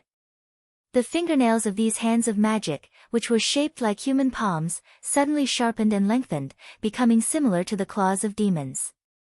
Every finger was a fatal iron hook. The dark gray scales of the Naga leader were dug off piece by piece and discarded on the beach. His thick and tight skin that ordinary human daggers couldn't pierce was torn off, revealing scarlet muscles and tendons. This wasn't the end. The torture continued. Every piece of muscle, every tendon, had been ripped out alive. Hearing the Naga leader's never-ending screams, both the Murlocs and the Nagas stopped fighting. They watched the massacre in horror and bewilderment. Even Duque himself didn't notice that his expression was so cold at this moment, as if what he was dissecting alive was not a huge humanoid creature that was twice his height, but a live fish. The Naga was very tenacious, and as the male leader, his physique was the strongest in the clan. So, he suffered extra pain. He wailed for a full 5 minutes before he died completely. During this time, the Nagas behind him had already retreated to the depths of the sea without a sound. Only hundreds of murlocs were still crawling near Duque in awe. When Duque came back to his senses, he was shocked to find that the most majestic Naga had been killed by him. I did this. Duque was also surprised. Host, to be precise, you did it when you entered the cold mode just now, the system elf reminded Duque. This is the complication of losing my moral integrity. When one's humanity is lost to a certain extent, it is indeed easy to have various mental states. But in the mode just now, your casting speed increased by 45%, and your spell strength increased by 32%. If you encounter a strong enemy in the future, I suggest that you enter this state by force, host. Are there any sequelae? Not yet. All right. I'll consider it. After the fight, Duque was a little hungry. His stomach made a grumbling sound. Then, miraculously, the leader of the murlocs named Yumao presented his treasure. Well, it was a fresh, live fish. System notification, Murloc leader Yumao hopes that you can enjoy fresh silverhead salmon in front of everyone. If you do this, it will help increase the loyalty of these two merfolk tribes. Duque was a little embarrassed. If he remembered correctly, fresh silverhead salmon was a specialty of Stranglethorn Vale. Stranglethorn Vale was in the southern part of the western wilderness. As the leader of the Murlocs, it was not strange for Fish Spear to be captured. Looking at the pitiful eyes of the fishmen, Duque gave in. In any case, salmon was salmon. It wasn't the first time he ate salmon raw. It was a pity that there was no soy sauce or wasabi. Wait a minute. There was wasabi too. Not far from Duque saw a pile of weeds that the Murlocs had gotten from who knows where. There was horseradish among them. After all, horseradish was wasabi after being dried and ground into powder. They usually grew in places like valleys and rivers. Taking the horseradish directly and skipping the grinding step, Duque took out a knife and ate it raw. Duque did not know that this scene was seen by the group of Nagas who had just run to the river. Due to the distance, they could only see Duque make a few gestures on the bloody male Naga, then eat the raw fish. Blarg. A Naga vomited. Devil. This human is definitely a devil. Not only is his magic power extremely powerful, but he also calculated everything accurately. He is also a terrifying existence that dares to eat raw Naga meat. The leader, Avis, was trembling all over. Ooh, ooh, ooh. Suddenly, not far from Avis, there was a Murloc's cry. Not good. I've been discovered. It was too late to silence them. The entire Murloc tribe was in an uproar. The Murlocs who were eager to curry favor with their new master, Duque, had already surrounded the Nagas. Unlike the last time, there were no other targets to help them divert the Murlocs' attention this time. Moreover, they had personally proven that the river was a dead end. Duque smiled. It was absolutely normal for this group of Nagas to be unable to escape. In the entire western wilderness, except for the large river that separated the elven forest and the western wilderness that could be called a river, all the rivers that extended to the sea were small rivers. Not far from the shore, it would become a narrow underground river. Nagas and Murlocs were both aquatic creatures and could not go too far from the shore. After leaving the river, it was the wasteland of the western wilderness and all kinds of monsters. Just now, there were already many corpse shredder birds and vultures circling in the sky. It could be said that this group of Nagas had just run into a dead end by themselves. Naga Avis, are you going to put down your weapons and come over, or should I let the Murlocs carry your bodies over? Duque spoke in the common human language, but he knew that the Nagas would definitely understand. The Nagas, who were born as high elves, were also very talented in languages. Avis bit her lip fiercely. The situation was beyond her control. In the end, she threw down the scepter in her hand and allowed the Murlocs to rush forward and carry away her and her subordinates' weapons. Most of the wounded Nagas stayed a few dozen steps away. Only Avis was brought to Duque, who was sitting on a boulder on the beach. Not daring to look up at Duke, who was on the boulder, Avis glanced at the male Naga, who was torn apart alive not far away. He retracted his gaze as if he was startled. He crossed his 4 smooth arms and bowed. "Respected human powerhouse, Vara Furlan, Avis pays her respects to you." "Oh. Furlan? Why would the Furlan Nagas of the secret Blood Island come to the western wilderness?" Duque had only asked casually, but it set off a storm in Vara's heart. The secret Blood Island was such a secret place that even many human historians did not know about. How did this human mage know about it? All of a sudden, Vara had the terrifying illusion that all her secrets had been seen through by Duque. We are exiles. Exiles.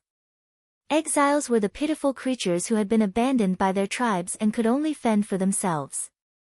Those who did well were like the high elves of Kuel Salis, establishing a new territory and making a name for themselves.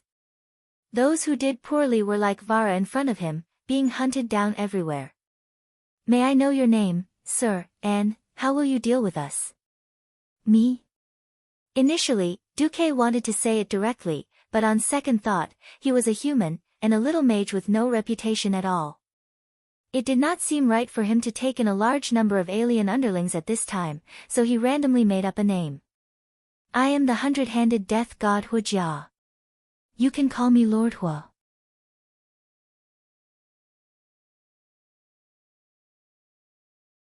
Chapter 45. 100-Handed Reaper. An extremely unfamiliar title. Vara really did not know which big shot in the human kingdom had this title. However, seeing the hundreds of hands of magic that were still floating around Duque, Vara felt that this title was extremely appropriate. Since Duque had announced his name, Vara inexplicably felt a little more at ease. It seemed that this big shot did not intend to kill them. Vara tactfully bowed deeply again. "Be glad, Vara, that there is a place for you in my plan. Give me your absolute loyalty and that of your subordinates. As a reward for your loyalty, you will receive a vast place to settle down. The entire coastal waters of the western wilderness will become the territory of your clan, and all the murlocs here will listen to you. As for humans, with me here, humans are not a problem." Duque's words were arrogant and extremely arrogant, but Vara did not think that Duque's words were exaggerated in any way. The murlocs were afraid of the Nagas. For the past 10,000 years, they were willing to be driven by the Nagas, and they only recognized whoever had more arms as the boss. She knew that Duque's hands were all magical creations, but such lifelike and flexible palms were definitely not something that an ordinary mage could do. Feeling the amazing magic aftermath where Duque killed the male Naga leader Nuruk, Vara was secretly shocked. She knew very well that Duque was not an opponent that she could contend with. So, she decided to give her loyalty, even if it was temporary. "I, Vara Wrath Scale Elvis, on behalf of the Wrath Scale subclan, would be happy to serve you, master." Vara waved her hand and said a few words to the 30 or so clansmen in the Naga language. Suddenly, all the Nagas knelt to Duque. "Get up." As Duque spoke proudly, hands of magic, twice as many as the Nagas, held their elbows and helped them up. For a moment, all the Nagas' expressions changed. After all, they did not see how powerful Duque was. Only the many murlocs were willing to be driven by Duque, and the corpse of Nuruk, who was chasing them, could serve as proof. But at this moment, the invincible power of Hand of Magic made them shudder. A pair of hands made of magic energy actually had such power. This power could be used to lift them up or strangle them to death. The Naga's reverence for Duque deepened. Duque felt that something was missing after confirming the status of ruler and subject. He suddenly remembered the soul imprint that Medivh had left on his chest. "System Elf, can I create a soul imprint similar to Medivh's?" "According to my calculations, you don't have enough magic power to leave an imprint on the other party's soul in a state of resistance. On the other hand, if the opponent doesn't resist, the mage's mark is just like a level 0 spell. Can you add some material? The system elf instantly understood Duque's thoughts. Sure. At this time, Duque's right index finger shone with a cold white radiance. That was the radiance of a spell of ice energy. Vara, open your heart, I have something to bestow upon you. Now that it was Duque who had the final say, Vara certainly did not dare to resist. She swayed her long snake tail and came in front of Duque. Although Duque's movements seemed to be full of flaws to Vara, he did not even have the most basic mage shield. She clearly felt that she could kill this human who was about to enslave her in one hit, but Vara did not dare. The hands of magic floating around Duque were so elusive that she really did not know how powerful these hands of magic were. She stepped forward respectfully, closed her eyes, and let Duque's fingers touch the center of her eyebrows. As the white radiance passed through her eyelids, it became brighter and brighter, almost to the point where Vara could not bear it. A chill penetrated from the center of her eyebrows into Vara's soul. Ugh! The feeling of coldness was so strong that it almost melted Vara's brain. Vara immediately realized that this was not an ordinary mage's mark. Not only did it invade her soul, but it also stuck to all of her magic circuits. It's over. This time, she really had to be loyal to this little human to the death. At this moment, Vara finally extinguished the last of her little rebellious thoughts. As if in response to Vara's newfound loyalty, Vara suddenly felt a sense of enlightenment. She could clearly feel that her ice spells had been significantly improved.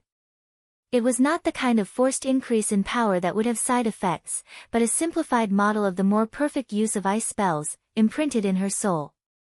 In the future, as the years passed and her strength grew, the power of her ice spells would also increase proportionally.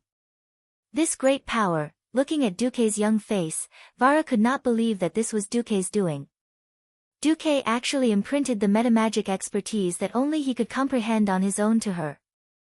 Vara looked back at the surface of the water and saw the bright emblem on his forehead. It was a black emblem with the skull of the Grim Reaper in the middle. Beside the skull were countless mages' hands that were faintly visible.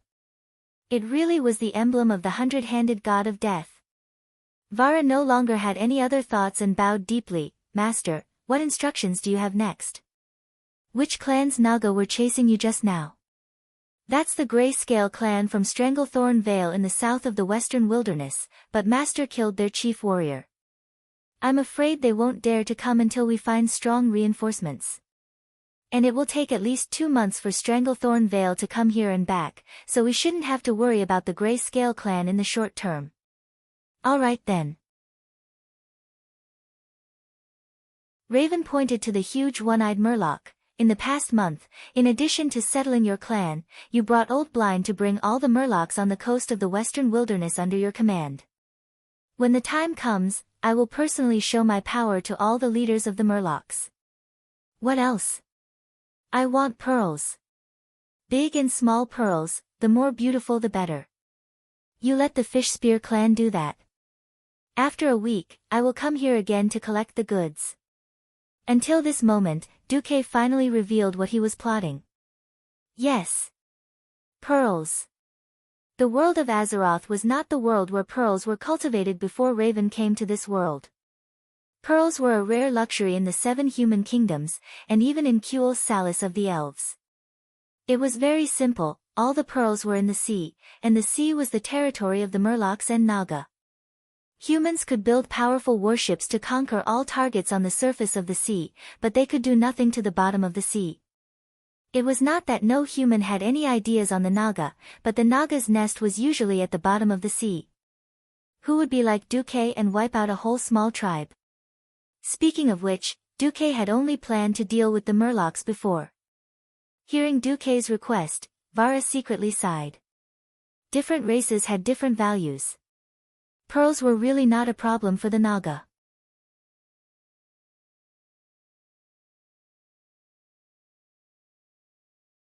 Chapter 46. The wind blew across the wasteland. Yellow soil filled one's eyes. Endless desolation, endless bitterness. As pioneers, the people of Moon Creek Town had to face all sorts of troubles. It was as if trouble had become a part of their lives. Another mine collapse? Another monster in the wilderness? Mountain dog? Corpse shredder bird? Knoll? Blood-toothed boar? All sorts of monsters became the topic of conversation in the only bar in Moon Creek Town. Under the bright candlelight, the air in the bar was filled with the sour smell of men working all day, the strong smell of alcohol, and the sound of heated discussions. However, there was a new topic of conversation in the bar recently. It was a young wizard called Duke Marcus. I heard that a wizard with the surname Marcus killed hog. A farmer suddenly asked his companion. That powerful, 2-meter-tall knoll hog? No. It should be 4 meters tall. A few days ago, when I passed by Sentinel Ridge, I saw Hog's headless corpse. It was terrifying. Even though the corpse was already rotten, it was still at least 1.5 stories tall. A peddler who had obviously just returned said. What about the head? The farmer asked. I heard that the head and claws were sent to Stormwind City and Goldflash Town in the Elven Forest for public display. Amazing. Kwang Gong sighed. Of course. Lord Duke Marcus is the second genius in Stormwind's history to become an official wizard with a 9th-grade talent. The middle-aged mercenary interrupted, pride written all over his face. Moon Creek Town was not big. There were only 1,000 people in the town. Even if he did not know their names, he could still recognize them. Oh. Do you know that Lord Marcus? Of course. I'm his subordinate. The mercenary said without hiding anything. Come on. The followers of the wizard are all very strong, even stronger than our town's #1 knight, Rillick. Kwang Gong ridiculed the mercenary. But in the next moment, Kwang Gong was speechless. It should be said that everyone in the bar was speechless. Yo, Makarov, you're here. An ordinary greeting with a dazzling entrance. His blue and white mage robe and dazzling mage emblem proved his identity, but the 5 sharp icicles hovering above his shoulders deepened everyone's impression of him. It was illogical for the icicles to float in the air, but if it was on the body of a powerful mage, then it would become reasonable no matter how illogical it was. Sir Marcus, you are, oh, this is just a part of my self-cultivation, Duque replied casually. Makarov did not pursue the matter any further. He did not understand the world of the mages even if he listened. However, this did not stop him and the people around him from feeling that even though they did not understand it, they still felt that it was amazing. Makarov stared blankly at the bag in Duque's hand. Let's talk upstairs. Makarov had already arrived, along with a few of his men. Makarov led Duque to his room, and a few of his men guarded the door. Below, the rest of the people in Moon Creek Town were in an uproar. Wow, that's Duke Marcus. So young. What a promising young man. Why did he come to Moon Creek Town? There's nothing good in the western wilderness that could attract such a big shot like him, right? Could it be that he found a new mineral or specialty? How is that possible? What else is there in the western wilderness apart from various crops and a few ordinary iron and copper mines? None of them expected that Duque had really developed a new specialty for the western wilderness. Inside the room, Makarov and the other mercenaries were dazzled by the treasures on the table. Pearls, pearls of all sizes. From the smallest pearls that did not have much luster, to the small lustrous pearls, to the more precious, black pearls, and finally to the most dazzling, golden pearls, which were the size of an infant's fist. So many pearls almost made Makarov's heart stop beating. Of course, apart from the pearls, there were also all kinds of beautiful corals, transparent yellow tortoise shells, but the most dazzling were the pearls. This is the specialty of the western wilderness that I developed. I intend to establish a shipping route and name it the Pearl Route. Hiss, the mercenaries simultaneously gasped. A shipping route. It was not something that could be done in one go. A shipping route meant that Duque's pearls would have a stable source of income. Makarov, who was the most knowledgeable among them, could not help but feel suspicious, please forgive my presumptuousness, but the entire coast of the western wilderness is filled with murlocs that can never be completely killed. Sir, how did you? Oh. Well, it was a coincidence that I controlled a murloc tribe. The murlocs were the ones who collected the pearls for me. Ah. Makarov could not help but cry out in shock. Legend had it that mages would rear strange familiars as their servants, but the murlocs. Moreover, the murlocs were crude, cruel, and had low intelligence. This was inconceivable. However, from the moment they met, Makarov realized that the youth in front of him was a person who could turn the impossible into the possible. From the initial shock, he had become a little numb, even blindly believing. Sir, is there anything I can do for you? I've already paid for a batch of ships from Old Jackson at the Stormwind shipyard. They should be ready by now. Bring me as many as we have. The sailors can be found at the head of the horses. The first batch of boatmen will be paid double, to be paid in full before the ship sets sail. Also, be sure to plant my flag on the bow of every ship. Looking at the few flags that Duque took out, Makarov was a little suspicious, but he did not ask. Instead, he asked, "What about you, sir?" "I can't leave for now. As for the money, you can sell the pearls here first." "No, no, no. Sir, you still have a lot of money left from killing Hog, it's enough to hire sailors. I don't know the price of pearls, so it's better for you to handle it yourself." Duque rubbed his eyebrows. Indeed, there were too few people who could work for him. This was an era where illiterate people walked everywhere. It was easy to find a muscular man, but difficult to find someone with brains. Most civilians would not deal with merchants unless they had no other choice. However, Duque could not leave. As long as the threat from the Naga tribe was not resolved, there would be no peace here. Then let's do it. But bring some back as proof that I opened up the Pearl route. Also, help me find Mage Norton from the Royal Magic Academy, and ask him to help me apply for the exclusive rights of this route. Exclusive rights? That seems. You think the nobles will interfere? Sir is wise. Makarov was a yes man. Don't worry, let them come.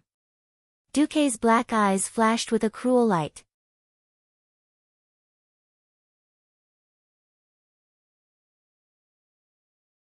Chapter 47. After Duque became famous for killing Hog, Duque once again became famous in Stormwind City for another matter, the Pearl Sea route. The influence and coverage of these two matters were completely different. No matter how powerful Hog was, he was still a monster in the Elven Forest. To the upper echelons of Stormwind, Hog was just a small local problem. The appearance of the Pearl Sea route not only shocked the entire circle of nobles in Stormwind City, but even King Lang was alarmed. In the heart of the Stormwind Kingdom, in the Stormwind stronghold of the Stormwind City, the magnificent white marble floor reflected the morning sun. In the octagonal reception hall of the royal family, the guards of the royal family stood upright with sharp halberds in their hands. Their helmets were bright, and their eyes were sharp. Their expressions were firm, and their vigilant gazes proved that they could deal with any danger. They were the elites that Anduin Lothar had trained. Ever since the royal knights were handed over to Lothar, Lothar's performance had never disappointed King Lang. It had been 20 years since he ascended to the throne at the age of 20. With a head of black and brown curly hair, a chiseled, manly face, and a pair of friendly yet dignified eyes, Lang looked extremely heroic in his prime. Sitting on a gold-rimmed throne on a white base, with a gold-rimmed blue lion flag printed with the emblem of the Storm Kingdom behind him, Ryan was reading a report. The Pearl Sea route in the Western Wilderness.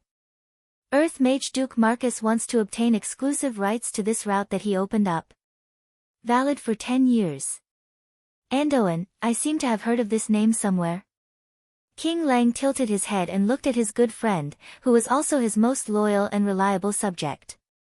Lothar had a handsome face, and his eyes were always exuding determination. Every curve of his face was so perfect, and it was a perfect representation of the word masculine. His long black curly hair would look messy on anyone else, but on Lothar, it was a special kind of masculine charm. They were both handsome men, but the biggest difference between Andoin and Lang was probably their skin color. Andoin, who trained outdoors all year round, had a darker complexion and was healthier. On the other hand, Lang's complexion was pale due to the lack of sunlight. As a childhood friend of King Lang, Lothar was also in the prime of a man's life. Full of energy and experience, he was at the age to do great things. Anduin Lothar took the report and quickly scanned through it. He nodded and said, "It is indeed him. I have just submitted a report to your majesty. Duke Marcus was the second 9th grade magic apprentice in the history of our country, and he became an Earth Magus on the day he entered the academy. He is a once-in-a-century genius of our country. He also belongs to the Wang clan's mage squad." Clayan smiled. His smile had the warmth of spring. If this Pearl Sea route is real, then the Pearl Sea route won't be a problem. Then our country's future finances will be much better. There are monsters running amok in the Elven Forest, and a lot of the taxes that should be paid cannot be collected. You have been urging me to renovate the walls of Stormwind City, and it seems that the money has been settled. But I have a question. Your Majesty, please ask. Lothar bowed gracefully. My internal affairs advisor always tells me that unless I spend half of the annual income of the treasury to support a fleet that is no less than a third of the fleet of the powerful maritime power Kurtiras, I should not even think about the sea. Why can this Marcus guarantee the safety of a route? The application did not explain. But I will investigate thoroughly. Lang's finger gently flicked the report. I admire this young man who is determined to open up. If he can bring in a stable annual tax revenue for the kingdom, I can only charge him 10% of the tax. Well, Lothar, help me warn those ignorant fellows. I do not want to destroy the seedlings of the kingdom. Understood, Your Majesty. Lothar retreated with one hand on his shoulder. Duque did not know that he had already received the joint attention of King Lang and Andoin. He was now on a deserted island on the coast of the western wilderness, quietly listening to Vara's report. The female Naga Siren chief seemed to have adapted to her new role. Her submissive attitude made Duque feel very comfortable. Master, we have collected more than 3,300 pearls of various kinds, among which the most valuable are 31 golden pearls, and 125 black pearls. May I ask, do you want to ship them all at once? Duque waved his hand. There is no need for that. Leave a tenth here. I want to do hunger marketing. What hunger marketing? Duque was speechless. Forget it, this is something you will not understand even if I tell you. However, you have to remember, do not conquer the 3 merfolk tribes closest to Stormwind City. Only send people to escort the ships with my magic imprint. The trading point will be set here in the future. When humans land on the island, leave a male Naga Siren behind as a handover. Understood, my master. You may leave first. Yes. In the distance, 3 small cargo ships entered Duque's field of vision. Apart from Makarov, there was also an unexpected figure that entered Duque's field of vision. As the ship got closer, Duque knew that what he saw was not an illusion. There was a dignified lady with her blonde hair tied up at the back of her head. She wore an aqua blue dress, and compared to Makarov and the other young sailors in dirty shirts and shorts, she was of a completely different world. The 30-ton boat did not need a special dock, and it was not too much of a problem to dock on the beach. Taking advantage of the ebb tide, the newly hired captain rushed the boat onto the beach. That way, after the cargo was loaded, it would be easy to get the boat into the sea when the tide rose. Almost as soon as the boat stopped, the lady jumped down excitedly. The middle-aged lady could not be considered a beauty.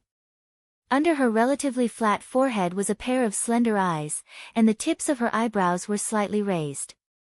Her eyes were clear but not lacking in shrewdness, and her small nose was sharp and straight. One look and anyone could tell that she was an extremely independent person. However, she had a unique temperament. She had the keen sense of a merchant, and the dignified air of a lady made one feel very comfortable. She quickly walked in front of Duque and obediently gave Duque a ladylike bow. "Hello, you must be Sir Duke Marcus." "I am Duque." "May I ask who you are, madam?" "I am Jones, Elizabeth Jones, the only jewel processing supplier in Stormwind City. I heard that you have a large number of pearls, and I think that we should be able to reach a pleasant cooperation." Elizabeth Jones. This was a name that Duque did not know. However, Duke knew that there was a certain Isabel Jones who would become the jewelry processing supplier of New Stormwind City at some point in time.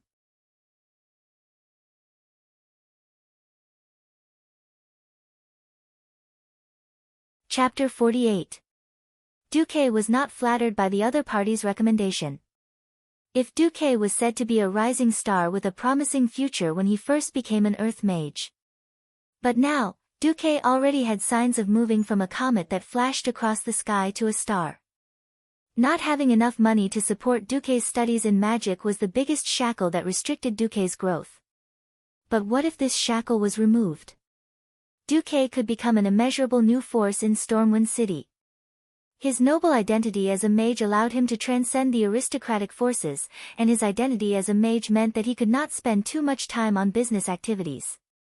Therefore, Elizabeth Jones's visit had a deeper meaning other than to discuss cooperation. Otherwise, she wouldn't have come to this barren little island in person. "Hello, Jones." Duke was gentle and polite. He didn't show too much enthusiasm, but he didn't keep people at arm's length. Elizabeth Jones was an elegant lady in her 30s. When she heard about Duque's age, she thought that Duque would be easier to talk to, but she realized that she was wrong the moment the conversation began. Duque was clearly not the kind of inexperienced brat who would lose his bearings after a few compliments. Therefore, Elizabeth decided to treat Duque as an equal and a business partner. She asked Duque in a very ladylike tone, "May I know the quality, quantity, and method of obtaining your pearls, sir?" Duque snapped his fingers. Then, there was the sound of splashing water. The sudden appearance of the Murlocs startled Jones and Duque's newly hired sailors. The sailors were almost ready to fight. Because it was Murlocs. Colorful fish-like bodies accompanied by strong limbs, the two Murlocs grandly raised a huge shell and walked in front of Duque and Jones under everyone's gaze. They put down the shell and knelt before Duque. Duke's mouth emitted a strange, "oh la ha ha ha" sound, and then the two fishmen happily ran back into the sea with strange steps. Two palms glowing with arcane magic appeared, scaring the hearts of Jones and the sailors again. Duque chuckled and opened the shell with hand of magic. Under the morning light, the dazzling array of pearls in the large shell that could fit a 5-year-old child almost dazzled Elizabeth Jones' eyes. In her eyes, it was as if countless beautiful and dazzling new pearl jewelry had appeared. Only the sailors secretly exclaimed in low voices. "My God! Our employer, Sir Marcus, has actually subdued the fishmen. Those barbaric, evil Murlocs that hunt humans nearby." Duque raised his hand, and the whispers of the sailors immediately stopped. "Madam Jones, the situation is as you can see. Because I've studied the merfolk language, I've used a certain method to control 3 merfolk tribes on the north coast of the western wilderness. They will collect a steady stream of pearls, corals, hawksbill shells, and a series of valuable marine specialties for me."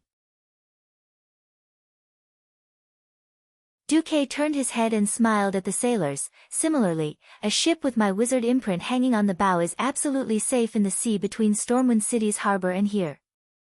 Not only will the merfolk not attack you, but they will also protect you from the attacks of other marine life. Of course, going to sea is risky. The merfolk cannot resist powerful marine life that surpasses their combat strength." For a moment, whether it was Jones or the sailors, their hearts warmed up.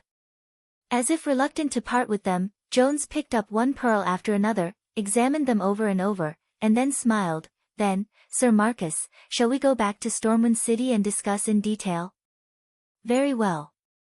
Leaving Stormwind City by land, going south to Goldshire Town, then west through West Spring Stronghold into the western wilderness, and finally to the northern beach, it would take a full week. It was extremely simple to go by sea. Starting from Stormwind City's harbor and following the southwest coastline, it would only take one day. Waiting was boring. In fact, in the ship's narrow cabin, Duque had basically reached a cooperation agreement with Elizabeth. This was a 10-year contract. From now on, Duque had to guarantee a supply of no less than 1,000 pearls to Elizabeth Jones' jewelry store every year. As the raw material supplier, Duque could receive 40% of the final sale price of the pearl jewelry. The price was mutually agreed upon by both parties when Duque delivered the goods.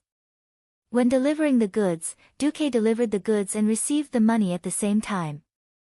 After Duque delivered the first batch of pearls, Elizabeth needed to pay an additional 10,000 gold coins to Duque as a signing bonus for obtaining the exclusive right to sell Duque's pearl route. In the cabin, Elizabeth's attendant handed over the wine symbolizing the happy cooperation. Duque and Elizabeth lightly clinked their glasses to show the happy cooperation.